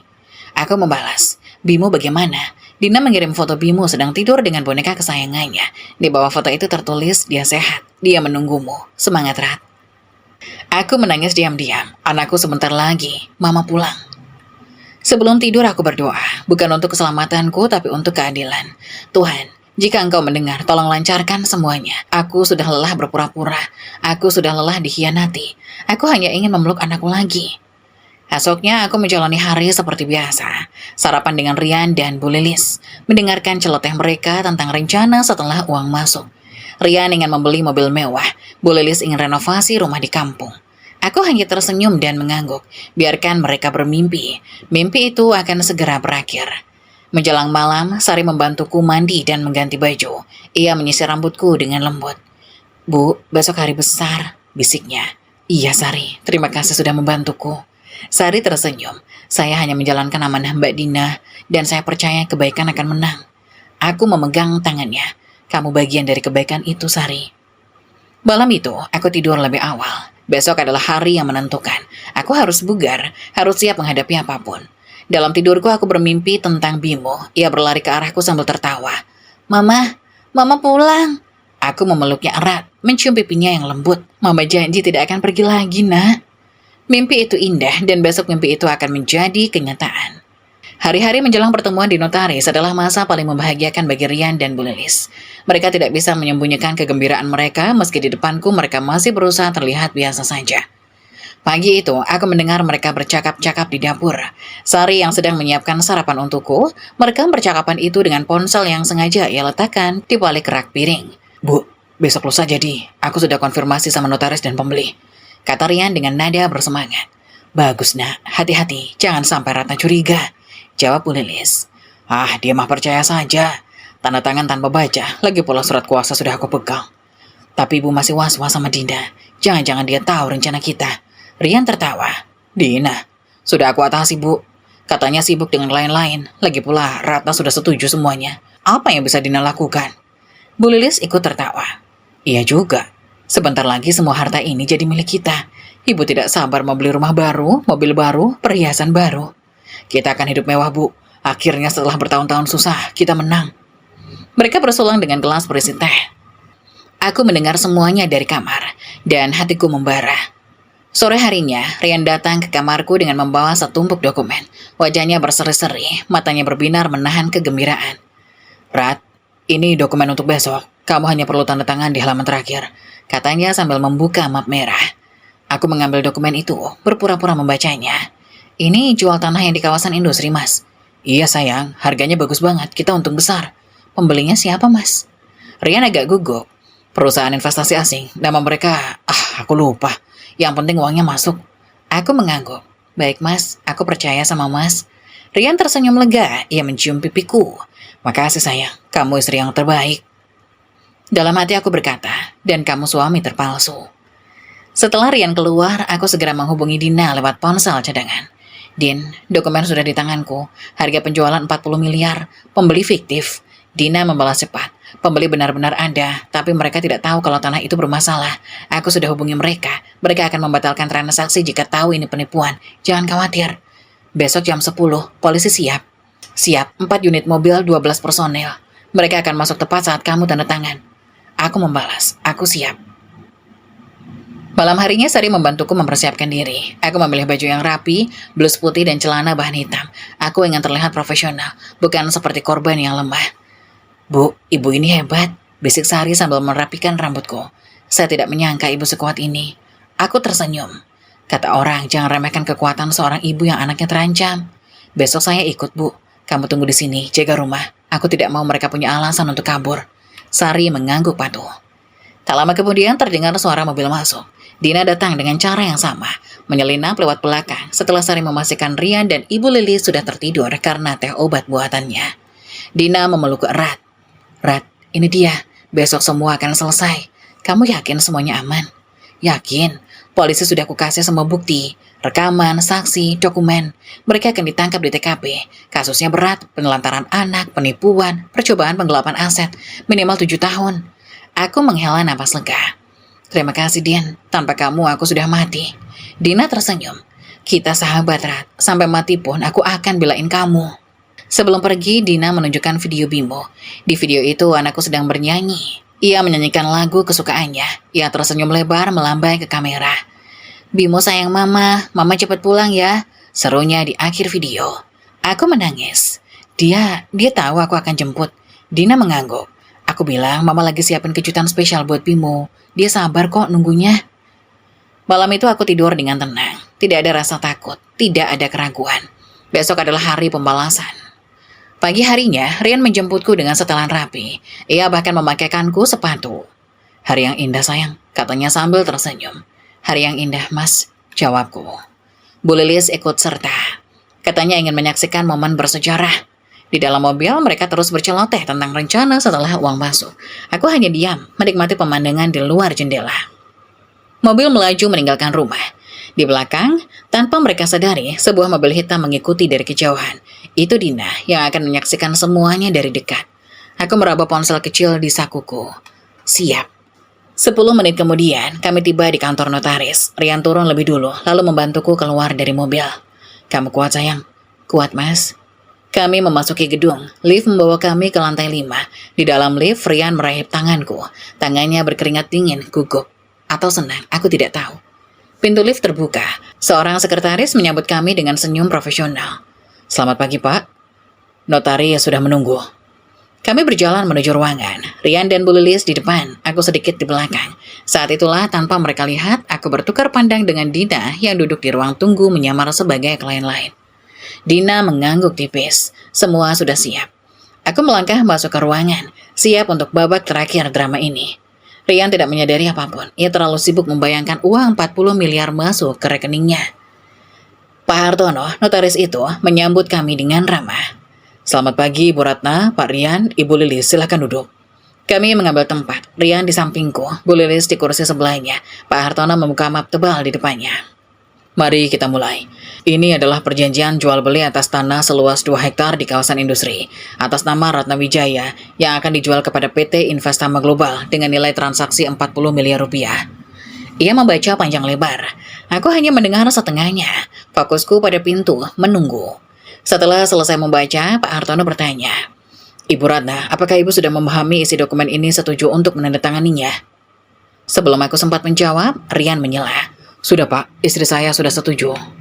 Kami sudah diskusikan di rumah. Pak Hartono menatapku. Ibu Ratna, aku tersenyum. Sebentar Pak, saya ingin memastikan satu hal. Apa itu Bu? Aku menatap Rian. Mas, kamu yakin ini yang terbaik untuk kita? Rian agak gugup tapi berusaha tenang. Iya sayang, tentu saja demi masa depan kita. Masa depan kita? Atau masa depanmu? Rian mengerutkan kening. Apa maksud Murad? Aku tidak menjawab. Sebaliknya, aku menatap pintu. Tepat pada saat itu, pintu terbuka. Dina masuk dengan langkah mantap. Di belakangnya, beberapa orang berseragam polisi mengikuti. Rian terkejut setengah mati. Dina, apa yang kau lakukan di sini? Dina tersenyum dingin, menyelamatkan klienku dari penipuan. Bu Lilis berdiri, wajahnya pucat pasi. Penipuan? Maksudmu? Kami tidak menipu siapapun. Polisi wanita di belakang Dina melangkah maju. Ia tegap, berwibawa, dengan tanda pangkat Inspektur 2 di pundaknya. Selamat siang, kami dari kepolisian. Kami memiliki laporan tentang penelantaran anak, penipuan, dan percobaan penggelapan aset. Saudara Rian dan Saudari Lilis, kami harus meminta Anda berdua untuk ikut dengan kami. Rian mundur selangkah, lalu 2 langkah. Wajahnya yang tadi berseri-seri kini pucat pasi. Itu fitnah. Istri saya Ratna, dia tidak tahu apa-apa. Dia masih sakit, dia masih lemah, dia tidak mungkin melapor. Semua mata di ruangan itu beralih kepadaku. Aku berdiri perlahan, tanganku bertumpu pada meja, menopang tubuh yang masih belum sepenuhnya pulih. Tapi mataku tajam menatap Rian. Tidak ada lagi kelemahan di sana, tidak ada lagi air mata. Rat, tolong bilang ke mereka, ini salah, teriak Rian. Suaranya pecah, ia panik, matanya melebar seperti orang kesetanan. Kita ini suami istri. Kita sudah janji sehidup semati. Masa kamu tega melakukan ini padaku? Aku menatapnya lama. Pria di depanku ini yang pernah kuanggap penyelamat, yang pernah kuberi kepercayaan, yang pernah kusebut ayah bagi Bimo, kini hanya menyisakan rasa jijik begitu dalam. Aku tahu semuanya Rian. Rian membeku, tubuhnya seperti patung. Apa? Aku tahu rencana kalian. Sejak di rumah sakit aku mendengar semuanya. Bu Lilis yang sedari tadi diam tiba-tiba jatuh terduduk di kursi. Wajahnya yang tadi berseri-seri kini pucat pasi, seperti mayat hidup. Mulutnya terbuka, tapi tidak ada suara yang keluar. Tangannya gemetar hebat. Rian masih berusaha, ia tertawa paksa. Tertawa gugup yang terdengar sangat palsu. Rat, itu cuma bercanda. Kami nggak serius. Itu hanya omong kosong di rumah sakit. Stres karena kamu koma. Bercanda, suaraku meninggi, memecahkan dengan ruangan. Bercanda kalian bilang anakku penghalang? Bercanda kalian bilang ingin menyingkirkan dia? Bercanda kalian buang anakku ke panti kumuh? Aku mengeluarkan ponsel dari tas. Jariku menekan layar lalu mengangkatnya tinggi-tinggi. Di layar itu foto Bimo saat pertama kali ditemukan. Kurus, mata sembab, dengan luka di kakinya. Ini hasil bercandaan kalian. Rian menatap foto itu, lalu menatapku. Untuk pertama kalinya, aku melihat ketakutan murni di matanya. Bukan ketakutan pura-pura, tapi ketakutan yang membuat rahangnya gemetar. Rat, dengar. Aku bisa jelaskan. Ia melangkah mendekat, tangannya terulur. Jangan mendekat, bentak inspektur wanita itu. 2 polisi langsung bergerak mengamankan. Tapi Rian tidak peduli. Ia terus menatapku dengan nada berkaca-kaca. Pria yang selama ini begitu percaya diri, begitu manipulatif, kini hancur di depanku. Rat, aku mohon, aku benar-benar sayang sama kamu. Aku sayang Bimo, aku terpengaruh ibu yang suruh aku lakukan semua ini. Bu Lilis yang sejak tadi terduduk, tiba-tiba melompat berdiri. Matanya melotot, wajahnya merah padam. Dasar anak tidak tahu diuntung. Kamu lemparkan semua kesalahanmu ke ibumu sendiri. Ibu yang mulai, balas Rian dengan nada tinggi. Ibu yang bilang kita harus singkirkan anak itu. Ibu yang cari panti kumuh. Ibu yang atur semuanya. Kamu itu suaminya, kamu yang harusnya bertanggung jawab. Kalau bukan karena kamu yang lembek dan tidak punya uang, ibu tidak perlu mikir cara licik begini. Mereka bertengkar di depan polisi, di depan notaris, di depanku. Topeng mereka terkoyak, memperlihatkan monster sesungguhnya. Aku hanya diam menyaksikan pertarungan 2 ular itu. 3 tahun, teriak Bu Lilis menunjuk-nunjuk Rian. 3 tahun kamu pacaran dengan Ratna tanpa hasil. Ibu yang setiap hari bilang, nak kejar dia kaya. Nak nikahi dia, hartanya banyak. Kamu yang awalnya ragu-ragu. Rian membeku, rahangnya mengeras. Ibu Lilis melanjutkannya dengan liar. Matanya merah, air liurnya menyembur. Ibu yang suruh kamu dekat dengan anak itu. Ibu yang ajari kamu cara ambil hati janda kaya. Ibu yang atur semuanya dari awal. Dunia serasa berhenti berputar. Aku menatap mereka bergantian. Kata-kata Bu Lilis menggema di kepalaku. 3 tahun. Mereka sudah mengincarku selama itu, bahkan sebelum kami menikah. Jadi, suaraku serak. Hampir tidak keluar. Jadi sejak awal, kalian memang sudah merencanakan ini. Rian menoleh padaku. Rat, dengar, itu semua omongan ibu yang stres. Jangan percaya. Diam, bentakku keras. Untuk pertama kalinya aku berteriak sekencang itu. Jangan bohongi aku lagi. Suaraku menggema di ruangan. Semuanya diam. Hanya suara isak tangis Bu Lilis yang terdengar. Aku menatap Rian dalam-dalam. Kau bilang sayang padaku. Kau bilang sayang pada Bimo. Kalau benar sayang, kenapa kau tega membuang dia? Rian menunduk. Tidak ada jawaban. Kalau benar sayang, kenapa kau tega buang dia? Teriakku lagi, lebih keras. Air mataku mengalir deras. Tapi ini bukan air mata kelemahan. Ini air mata kemarahan yang tertahan selama berminggu-minggu. Rian masih diam. Bahuku bergetar. Menangis atau gemetar ketakutan? Ibu Lilis tiba-tiba berteriak histeris. Kami berhak atas hartamu. Kami sudah susah payah. Kamu kaya karena suamimu mati, bukan karena jerih payahmu. Kenapa kamu tidak mau berbagi dengan orang susah seperti kami? Aku menatapnya tidak percaya. Kau pikir aku tidak susah? Kau pikir gampang jadi janda dengan anak kecil, mengurus perusahaan tanpa pengalaman, menghadapi orang-orang yang meremehkan setiap hari? Itu semua hasil keringatku sendiri. Tapi hartamu dari suamimu, teriak Bu Lilis. Dan Bimo adalah anak suamiku. Anak itu pewaris sah. Semua harta ini bukan kalian. Kalian tidak punya hak. Suaraku menggema. Bu Lilis terdiam. Inspektur wanita itu melangkah maju. Saudara Rian, saudari Lilis, saya peringatkan sekali lagi. Anda berhak diam, tapi semua yang Anda katakan dapat dijadikan bukti di pengadilan. Dua polisi mendekati Rian dengan borgol di tangan. Tunggu. Rian mundur hingga membentur dinding. Aku punya hak bicara dengan pengacaraku. Kau akan mendapatkannya nanti, jawab inspektur tegas. Sekarang serahkan diri dengan baik. Borgol itu dipasang di pergelangan tangan Rian. Bunyi klik logam terdengar jelas di ruangan sunyi. Rian menatapku. Air matanya mengalir nyata sekarang. Rat, maafkan aku. Aku benar-benar minta maaf. Aku tidak berpikir panjang. Aku serakah. Tapi percayalah, aku punya perasaan padamu. Jangan hina perasaan dengan mengaku-ngaku sekarang. Kau sudah kehilangan hak untuk menyebut kata perasaan. Bu Lilis juga diborgol. Perempuan yang dulu kupanggil ibu dengan hormat, yang kupercaya menjaga anakku, kini hanya mayat hidup dengan perhiasan emas melingkar di lehernya yang berkerut. Sebelum digiring keluar, Ibu Lilis menatapku. Matanya kosong. Ratna, ibu minta maaf.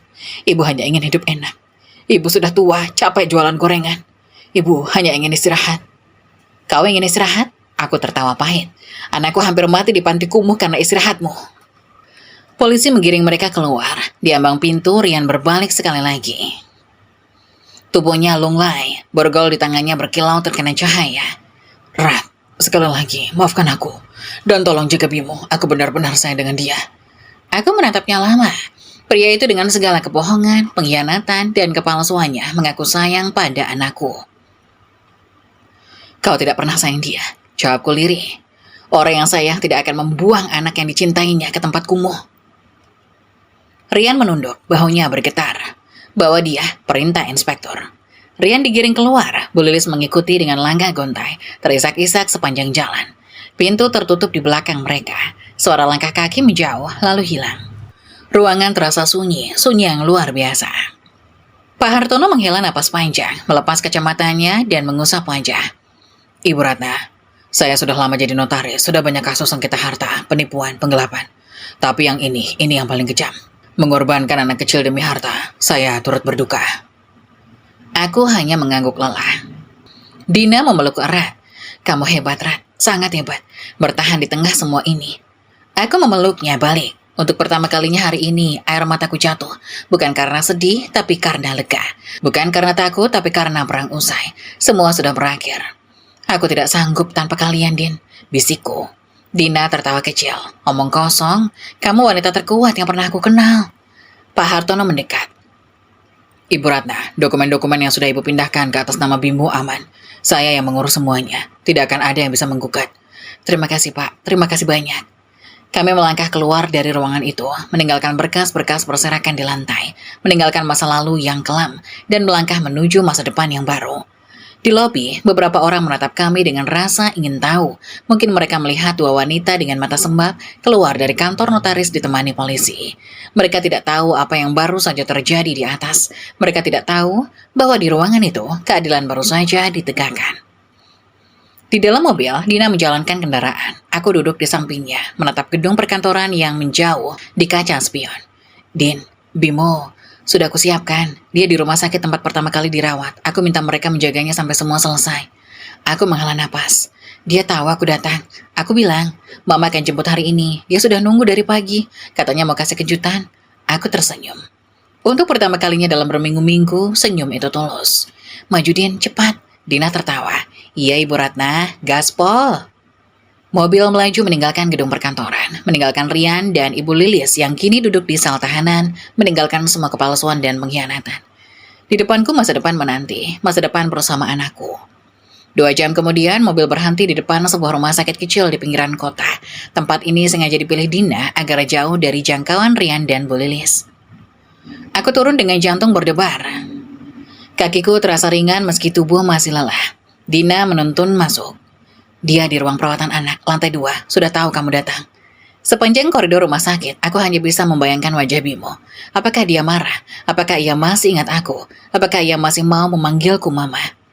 Pintu kamar 207 terbuka. Seorang suster tersenyum saat melihatku. Ibu Ratna ya? Silakan masuk, Bimo sudah menunggu sejak pagi. Aku melangkah masuk, dan di sanalah dia. Bimo duduk di ranjang membelakangi pintu. Ia sedang asik memegang boneka, berbicara sendiri seperti biasa. Rambutnya agak panjang, badannya kurus tapi suaranya masih sama. Boneka, hari ini Mama datang. Kata Tante Dina, Mama jemput Bimo. Bimo seneng banget, tapi Bimo takut Mama pergi lagi. Dunia serasa berhenti. Air mata mengalir tanpa bisa kutahan. Bimo, anak itu menoleh. Boneka di tangannya jatuh. Matanya membelalak, tidak percaya. Mama nak. Bimo melompat dari ranjang. Tubuh kecilnya berlari sekencang mungkin dan melompat jatuh ke pelukanku. Aku menangkapnya, memeluknya erat, seerat-eratnya. Seolah jika aku lepaskan, ia akan hilang lagi. Mama. Bimo berteriak berulang-ulang. Tangisnya pecah. Bimo kangen sama Mama. Bimo takut Mama gak balik. Bimo takut Mama marah sama Bimo. Aku menangis sesenggukan. Mama sayang Bimo, nak. Mama gak akan pernah marah. Mama minta maaf. Mama minta maaf banget. Kenapa Mama lama banget jemputnya? Bimo nunggu tiap hari. Bimo nangis tiap malam. Bimo kangen peluk Mama. Hatiku hancur berkeping-keping mendengarnya. Aku menggendongnya, membawanya ke ranjang dan duduk sambil menatapnya, memeluknya erat. Maafin Mama nak, Mama sakit. Mama di rumah sakit. Mama selalu mikirin Bimo. Setiap hari Mama berdoa buat Bimo. Bimo mengangkat wajahnya yang basah oleh air mata. Beneran, Mah? Beneran, Mama sayang Bimo. Mama sayang banget. Bimo memelukku lagi, lebih erat dari sebelumnya. Bimo sayang Mama. Jangan pergi lagi ya, Ma.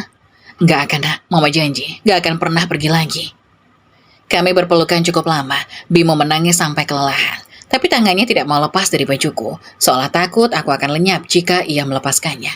Dina yang berdiri di pintu ikut menangis. Suster yang tadi mempersilahkan masuk juga mengusap mata.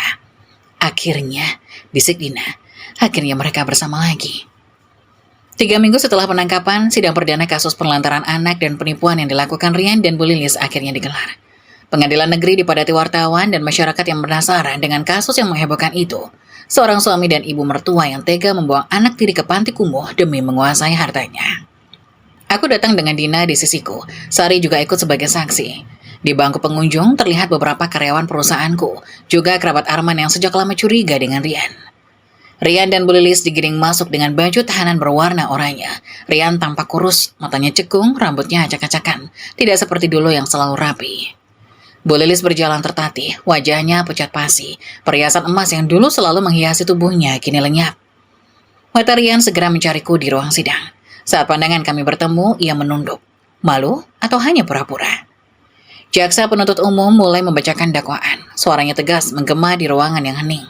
Terdakwa 1 Rian dan terdakwa 2 Lilis didakwa melakukan penelantaran anak, penipuan, dan percobaan penggelapan aset. Mereka dengan sengaja membuang korban, Bimo, anak kandung saksi korban Ratna, ke panti asuhan kumuh di kota lain dengan tujuan menguasai harta kekayaan saksi korban yang mencapai nilai miliaran rupiah. Dakwaan demi dakwaan dibacakan. Wajah Rian semakin pucat. Bu Lilis menangis terseduh di kursi pesakitan. Saksi pertama dipanggil, Sari. Dengan suara bergetar tapi jelas, Sari menceritakan apa yang ia dengar dan rekam di rumah sakit. Saya diperintahkan Mbak Dina untuk menjaga Ibu Ratna. Saat itu Ibu Ratna koma. Tapi saya curiga, beliau sadar karena matanya bergerak. Saya pasang alat perekam dan mendapat rekaman percakapan para terdakwa. Rekaman itu diputar di ruang sidang. Suara Rian dan Ibu Lilis terdengar jelas. Anak itu harus kita singkirkan. Buang saja ke panti kumuh. Selama anak itu ada, semua harta Ratna jatuh ke dia. Ruangan sidang gempar. Beberapa pengunjung berbisik-bisik. Wajah hakim tampak serius. Bu Lilis berteriak dari kursi pesakitan. Itu rekaman palsu, disunting. Tidak benar. Hakim memukul palu. Terdakwa, tenang. Ini persidangan, bukan pasar. Saksi berikutnya adalah pengurus panti asuhan tempat Bimo dibuang. Seorang pria parubaya dengan wajah penuh penyesalan. Saya ngaku salah yang mulia, katanya dengan suara lirih. Saya menerima uang dari terdakwa untuk menampung anak itu. Saya tidak tahu kalau ini penculikan. Mereka bilang anak itu yatim piatu, tidak punya siapa-siapa. Jaksa menunjukkan foto Bimo saat ditemukan. Ini kondisi anak itu saat ditemukan tim penyelamat. Kurang gizi, demam tinggi, dan mengalami trauma berat. Apakah ini yang disebut yatim piatu yang tidak punya siapa-siapa? Pengurus panti asuhan itu menunduk dalam. Saya menyesal yang mulia, saya rela dihukum. Aku menatap foto itu lagi, air mataku mengalir. Bimo anakku menderita karena ulah monster-monster itu. Giliran Pak Hartono, notaris itu memberikan kesaksian. Ia menjelaskan bagaimana Rian berulang kali datang ke kantornya untuk mengurus pengalihan aset tanpa sepengetahuanku. Terdakwa berusaha meyakinkan saya bahwa Ibu Ratna setuju. Tapi sebagai notaris yang berpengalaman, saya curiga karena Ibu Ratna tidak pernah hadir langsung. Saya kemudian dihubungi Ibu Dina yang menjelaskan situasi sebenarnya. Pengacara Rian mencoba membela.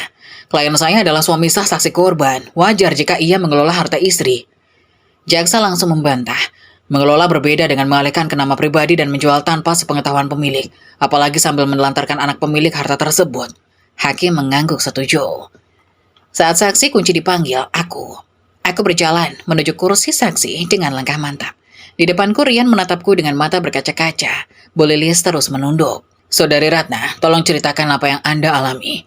Pinta Hakim dengan nada lembut. Aku menarik napas dalam. Saya menikah dengan Rian karena percaya ia pria baik yang sayang pada anak saya, Bimo. Selama 6 bulan pertama semuanya baik-baik saja, tapi kemudian sifat asli mereka mulai terlihat. Mereka sering bertanya tentang harta, tentang warisan, tentang siapa yang akan mewarisi jika saya mati. Suaraku bergetar, tapi aku teruskan. Lalu saya kecelakaan dan koma. Saat itulah di rumah sakit, saya mendengar mereka berbisik. Saya tidak bisa bergerak, tidak bisa membuka mata, tapi saya bisa mendengar semuanya. Aku menatap Rian. Mereka berencana membawa anakku. Mereka bilang anak itu penghalang. Mereka ingin anakku lenyap agar semua harta bisa mereka kuasai. Rian menangis di kursi pesakitan. Rat, maafkan aku. Aku mengabaikannya. Saya mendengar mereka tertawa saat merencanakan kejahatan pada anak saya yang masih 5 tahun. Saya mendengar mereka memilih panti kumuh, membayar pengurusnya dan meninggalkan anak saya di sana. Ruangan sedang hening, beberapa pengunjung ikut menangis. Bimo ditemukan dalam kondisi mengenaskan, kurang gizi, demam tinggi, trauma berat. Ia hanya bertahan karena mungkin Tuhan masih sayang padanya. Hakim menatapku dengan iba. Saudari Ratna, bagaimana Anda bisa bertahan menghadapi semua ini? Aku tersenyum tipis. Karena saya ibu yang mulia, seorang ibu akan melakukan apa saja untuk anaknya, termasuk bangkit dari koma, berpura-pura tidak tahu dan menyusun rencana untuk menegakkan keadilan. Setelah semua saksi diperiksa, tiba saatnya pembacaan tuntutan. Jaksa berdiri dengan tegap, menuntut agar terdakwa 1, Rian, dijatuhi hukuman 10 tahun penjara, dan terdakwa 2, Lilis, dijatuhi hukuman 8 tahun penjara dengan denda masing-masing 500 juta rupiah subsidi 6 bulan kurungan. Bu Lilis histeris. Tidak, saya sudah tua, saya tidak kuat di penjara. Rian hanya diam. Air matanya terus mengalir. Hakim memukul palu. Sidang ditunda 1 minggu untuk pembacaan vonis. 1 minggu kemudian kami kembali ke ruang sidang yang sama. Kali ini, ruangan lebih penuh. Media berbondong-bondong meliput kasus yang sudah menjadi sorotan publik. Hakim memulai pembacaan vonis dengan suara lantang. Mengadili, menyatakan terdakwa 1, Rian, terbukti secara sah dan meyakinkan bersalah melakukan penelantaran anak, penipuan, dan percobaan penggelapan aset, menjatuhkan pidana penjara selama 8 tahun dan denda 500 juta rupiah. Rian terisak, bahunya bergetar hebat. Hakim melanjutkan. Menyatakan terdakwa 2, Lilis, terbukti secara sah dan meyakinkan bersalah, melakukan penelantaran anak dan percobaan penggelapan aset, menjatuhkan pidana selama 6 tahun dan denda 400 juta rupiah. Bu Lilis jatuh pingsan di kursi pesakitan. Petugas segera membantunya. Hakim mengetuk palu, sidang selesai. Saat mereka digiring keluar, Rian sempat menoleh padaku. Mulutnya bergerak, membentuk kata maaf. Aku hanya menatapnya tanpa ekspresi. Dina memelukku. Sudah selesai, Rat. Semua sudah selesai. Aku menghela napas panjang. Beban yang selama ini kupikul, kemarahan yang selama ini kupendam, semuanya menguap perlahan. 1 jam kemudian, mobilku memasuki halaman rumah. Sebelum mobil berhenti sempurna, aku sudah melihat Bimo berlari keluar. Sari berusaha mengejar dari belakang. Mama, aku turun dan berjongkok, membuka tangan lebar-lebar. Bimo melompat ke pelukanku, tubuh kecilnya menghantam dadaku dengan sekuat tenaga. Mama pulang, serunya gembira. Bimo kangen Mama, Bimo nunggu Mama lama. Aku memeluknya erat, mencium pipinya yang lembut, mengusap rambutnya yang halus. Iya nak, Mama pulang, Mama janji kan? Bimo mengangguk-angguk. Bimo gambar mama tadi. Mama mau lihat? Tentu saja, nak.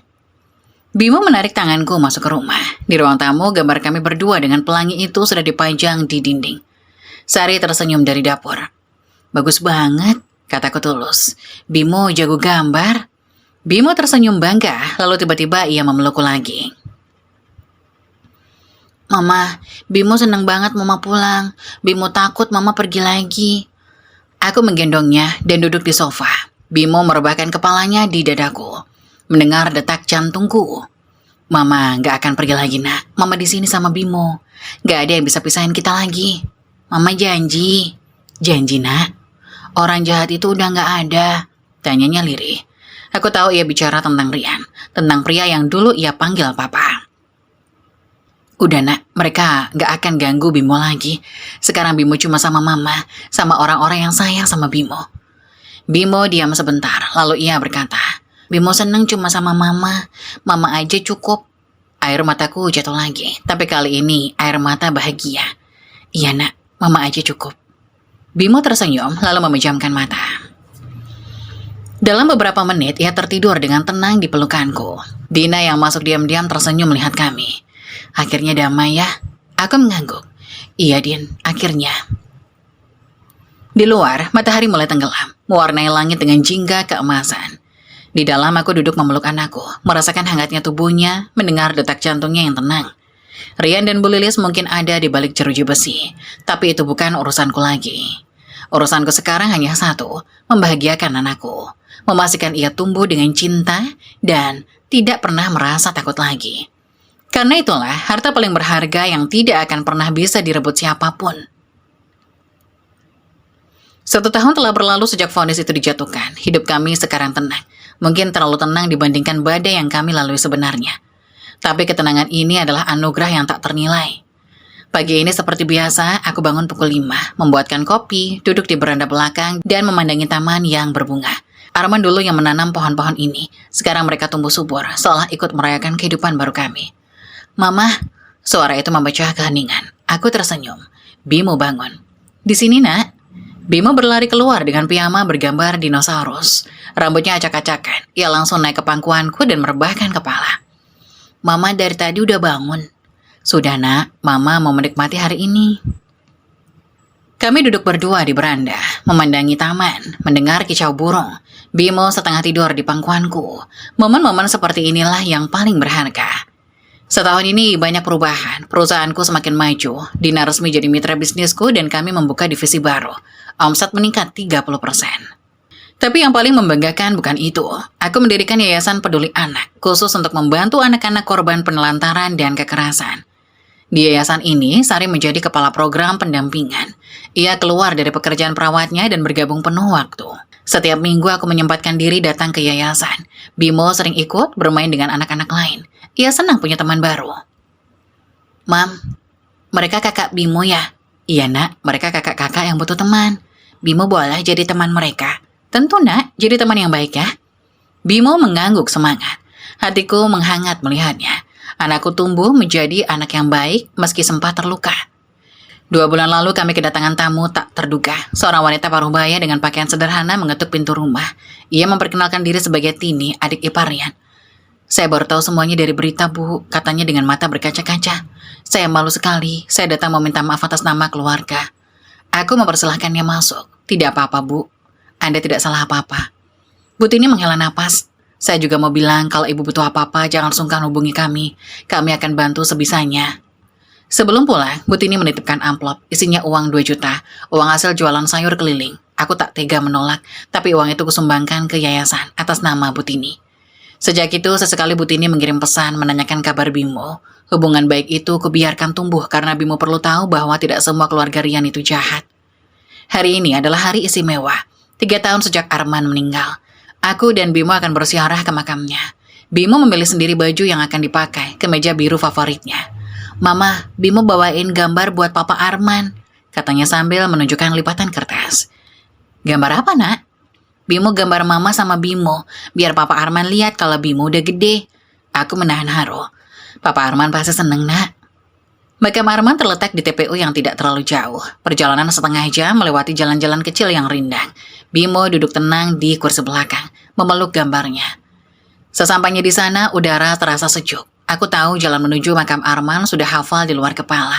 Bimo berjalan di sampingku, tangannya menggenggam tanganku erat. Kami berhenti di depan sebuah nisan marmer hitam. Di atasnya terukir nama Arman Wijaya. Di bawahnya tertulis, "Kau akan selalu hidup di hati kami." Aku berjongkok mengusap nisan itu. "Assalamualaikum Mas Arman, kami datang." Bimo meniruku berjongkok. Ia meletakkan gambarnya di batu nisan, lalu berkata, "Papa, ini Bimo. Bimo udah gede loh, udah 5 tahun. Udah baca, udah bisa gambar." Aku tersenyum, membiarkan dia bicara. "Papa Arman, Bimo kangen sama Papa. Tapi Mama bilang Papa di surga. Jagain Bimo dari atas ya." "Emang iya, Papa jagain Bimo beneran? Jagain Mama juga?" Air mataku jatuh. Aku usap diam-diam. "Papa, Bimo mau cerita. Waktu Bimo di panti itu Bimo takut banget. Tapi Bimo ingat Papa pernah bilang, Bimo harus pemberani. Jadi Bimo berani. Terus Mama jemput Bimo. Sekarang Bimo sama Mama lagi. Seneng." Bimo mencondongkan badan dan mencium nisan itu. Itu ciuman buat papanya. "Bimo sayang sama Papa." Aku memeluknya erat. Papa pasti bangga sama Bimo. Kami duduk di samping makam itu cukup lama. Aku bercerita pada Arman tentang setahun terakhir, tentang yayasan yang kudirikan, tentang perkembangan Bimo. Bimo sesekali menimpali. Matahari mulai bergerak ke barat. Sudah waktunya pulang. Sebelum pergi, Bimo berkata, "Papa Arman, Bimo janji Bimo bakal jagain Mama. Bimo bakal jadi anak yang baik biar Papa bangga." Aku menggenggam tangannya. "Ayo nak, kita pulang. Boleh main kesini lagi nggak, Ma?" "Boleh, kapan saja Bimo mau." Kami berjalan meninggalkan makam itu, bergandengan tangan. Di belakang kami, gambar Bimo tertiup angin menempel di nisan, seolah Arman sedang melihatnya. Sore harinya, kami duduk di beranda belakang lagi. Bimo bermain dengan kucing baru yang kuhadiahkan minggu lalu. Ia menamainya Oren. "Mama, Oren suka sama Bimo," katanya sambil mengelus kucing itu. "Iya nak, Oren sayang sama Bimo." Bimo mendekat dan naik ke pangkuanku.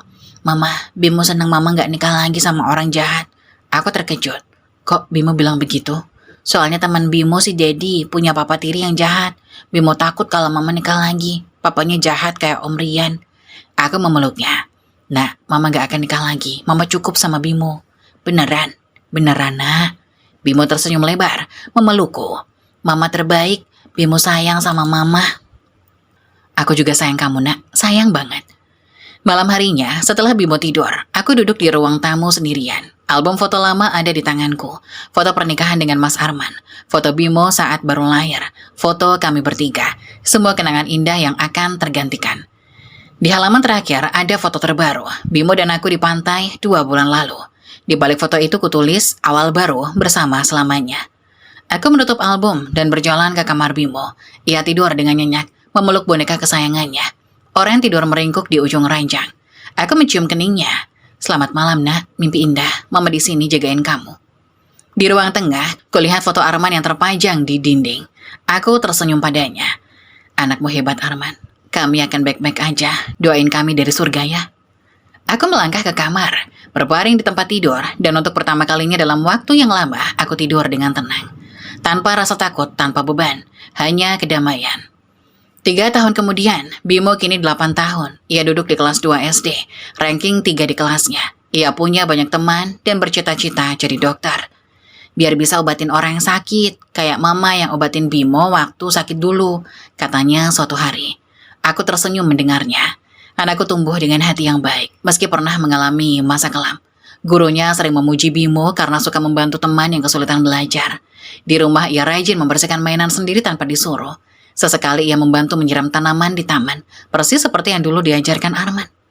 Yayasan Peduli Anak ini kini punya 3 cabang di kota berbeda. Ratusan anak telah kami bantu.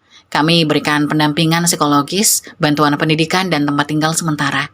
Beberapa bahkan sudah diadopsi oleh orang tua yang baik. Saya menjadi direktur yayasan dengan dedikasi tinggi. Ia baru saja mendapat penghargaan dari pemerintah kota atas jasanya. Dinda tetap menjadi mitra bisnisku, dan kami sedang merencanakan ekspansi keluar pulau. Di sela kesibukan, aku selalu meluangkan waktu untuk Bimo. Kami punya rutinitas mingguan, memasak bersama setiap Sabtu, menonton film setiap Minggu malam, dan jalan-jalan ke taman setiap akhir bulan. Kebahagiaan sederhana yang dulu nyaris direbut dariku. Hari ini seperti setiap tahun, aku dan Bimo berziarah ke makam Arman. Bimo berlari lebih dulu. Sampai di makam ia berjongkok dan membersihkan daun-daun yang menutupi nisan ayahnya. Papa Arman, Bimo datang lagi nih. Bimo bawain rapor, nilai Bimo bagus semua loh. Ia mengeluarkan rapor dari tas dan membacakannya satu persatu dengan suara lantang. Aku tersenyum dari belakang melihat betapa besar anakku sekarang. Papa, Bimo juga udah bisa bantu mama, bantu siram tanaman. Bimo beresin mainan sendiri. Bimo anak baik kan? Setelah selesai, kami duduk di samping makam itu. Bimo bersandar di pundakku. Mah, Bimo senang kita punya Papa Arman. Walaupun cuma sebentar, tapi Papa baik banget. Iya nak, Papa Arman malaikat kita. Mah, Papa Arman lihat kita dari surga ya? Lihat nak, pasti lihat. Setiap hari Papa jagain kita dari sana. Bimo tersenyum, lalu tiba-tiba dia berkata, Ma, makasih ya udah jagain Bimo. Makasih udah kuat, makasih udah gak menyerah. Aku terharu, kok Bimo bilang begitu? Bimo mikir kalau mama nyerah dulu, mungkin Bimo masih di panti itu. Makasih ya Ma, makasih banyak. Aku memeluknya erat. Mama hebat karena punya Bimo. Bimo alasan mama untuk bertahan. Bimo alasan mama bangkit dari koma. Bimo alasan mama berjuang di pengadilan. Semua karena Bimo. Kami berpelukan di bawah pohon besar itu. Di samping makam Arman, angin berhembus sejuk, seolah Arman ikut memeluk kami dari alam sana. Mama sayang Bimo. Bimo sayang mama. Sampai tua nanti Bimo sayang sama mama. Aku tertawa kecil. Sampai Bimo punya istri nanti masih sayang mama. Bimo menggeleng tegas. Bimo gak mau punya istri. Bimo maunya sama mama terus. Nanti juga berubah pikiran. Enggak, Bimo serius. Kami tertawa bersama, tawa yang mengusir sisa-sisa kesedihan, tawa yang menandai awal baru yang sesungguhnya. Sebelum pulang, Bimo mencium nisan itu sekali lagi. Papa Arman, Bimo titip mama ya, jagain mama dari surga. Sampai ketemu nanti, Pak. Aku menggenggam tangannya. Kita pulang ya, nak. Kami berjalan meninggalkan makam itu, bergandengan tangan.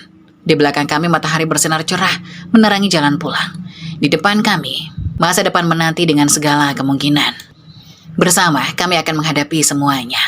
Tamat.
Lamanya, ayo dong. Oke.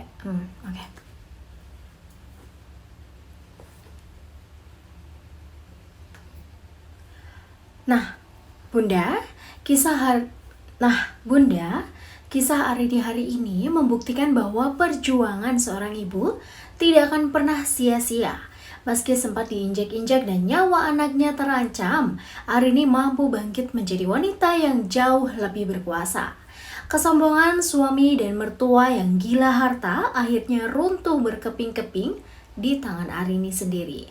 Lega sekali rasanya melihat keadilan tegak dan sang pengkhianat kini harus belajar keras untuk menyambung hidup. Terima kasih banyak untuk Bunda dan teman-teman yang sudah menonton sampai akhir. Kalau Bunda merasa puas dengan ending ceritanya, yuk bantu Lucy dengan klik tombol like dan subscribe. Lucy pamit undur diri, sehat selalu untuk Bunda dan keluarga di rumah. Wassalamualaikum warahmatullahi wabarakatuh.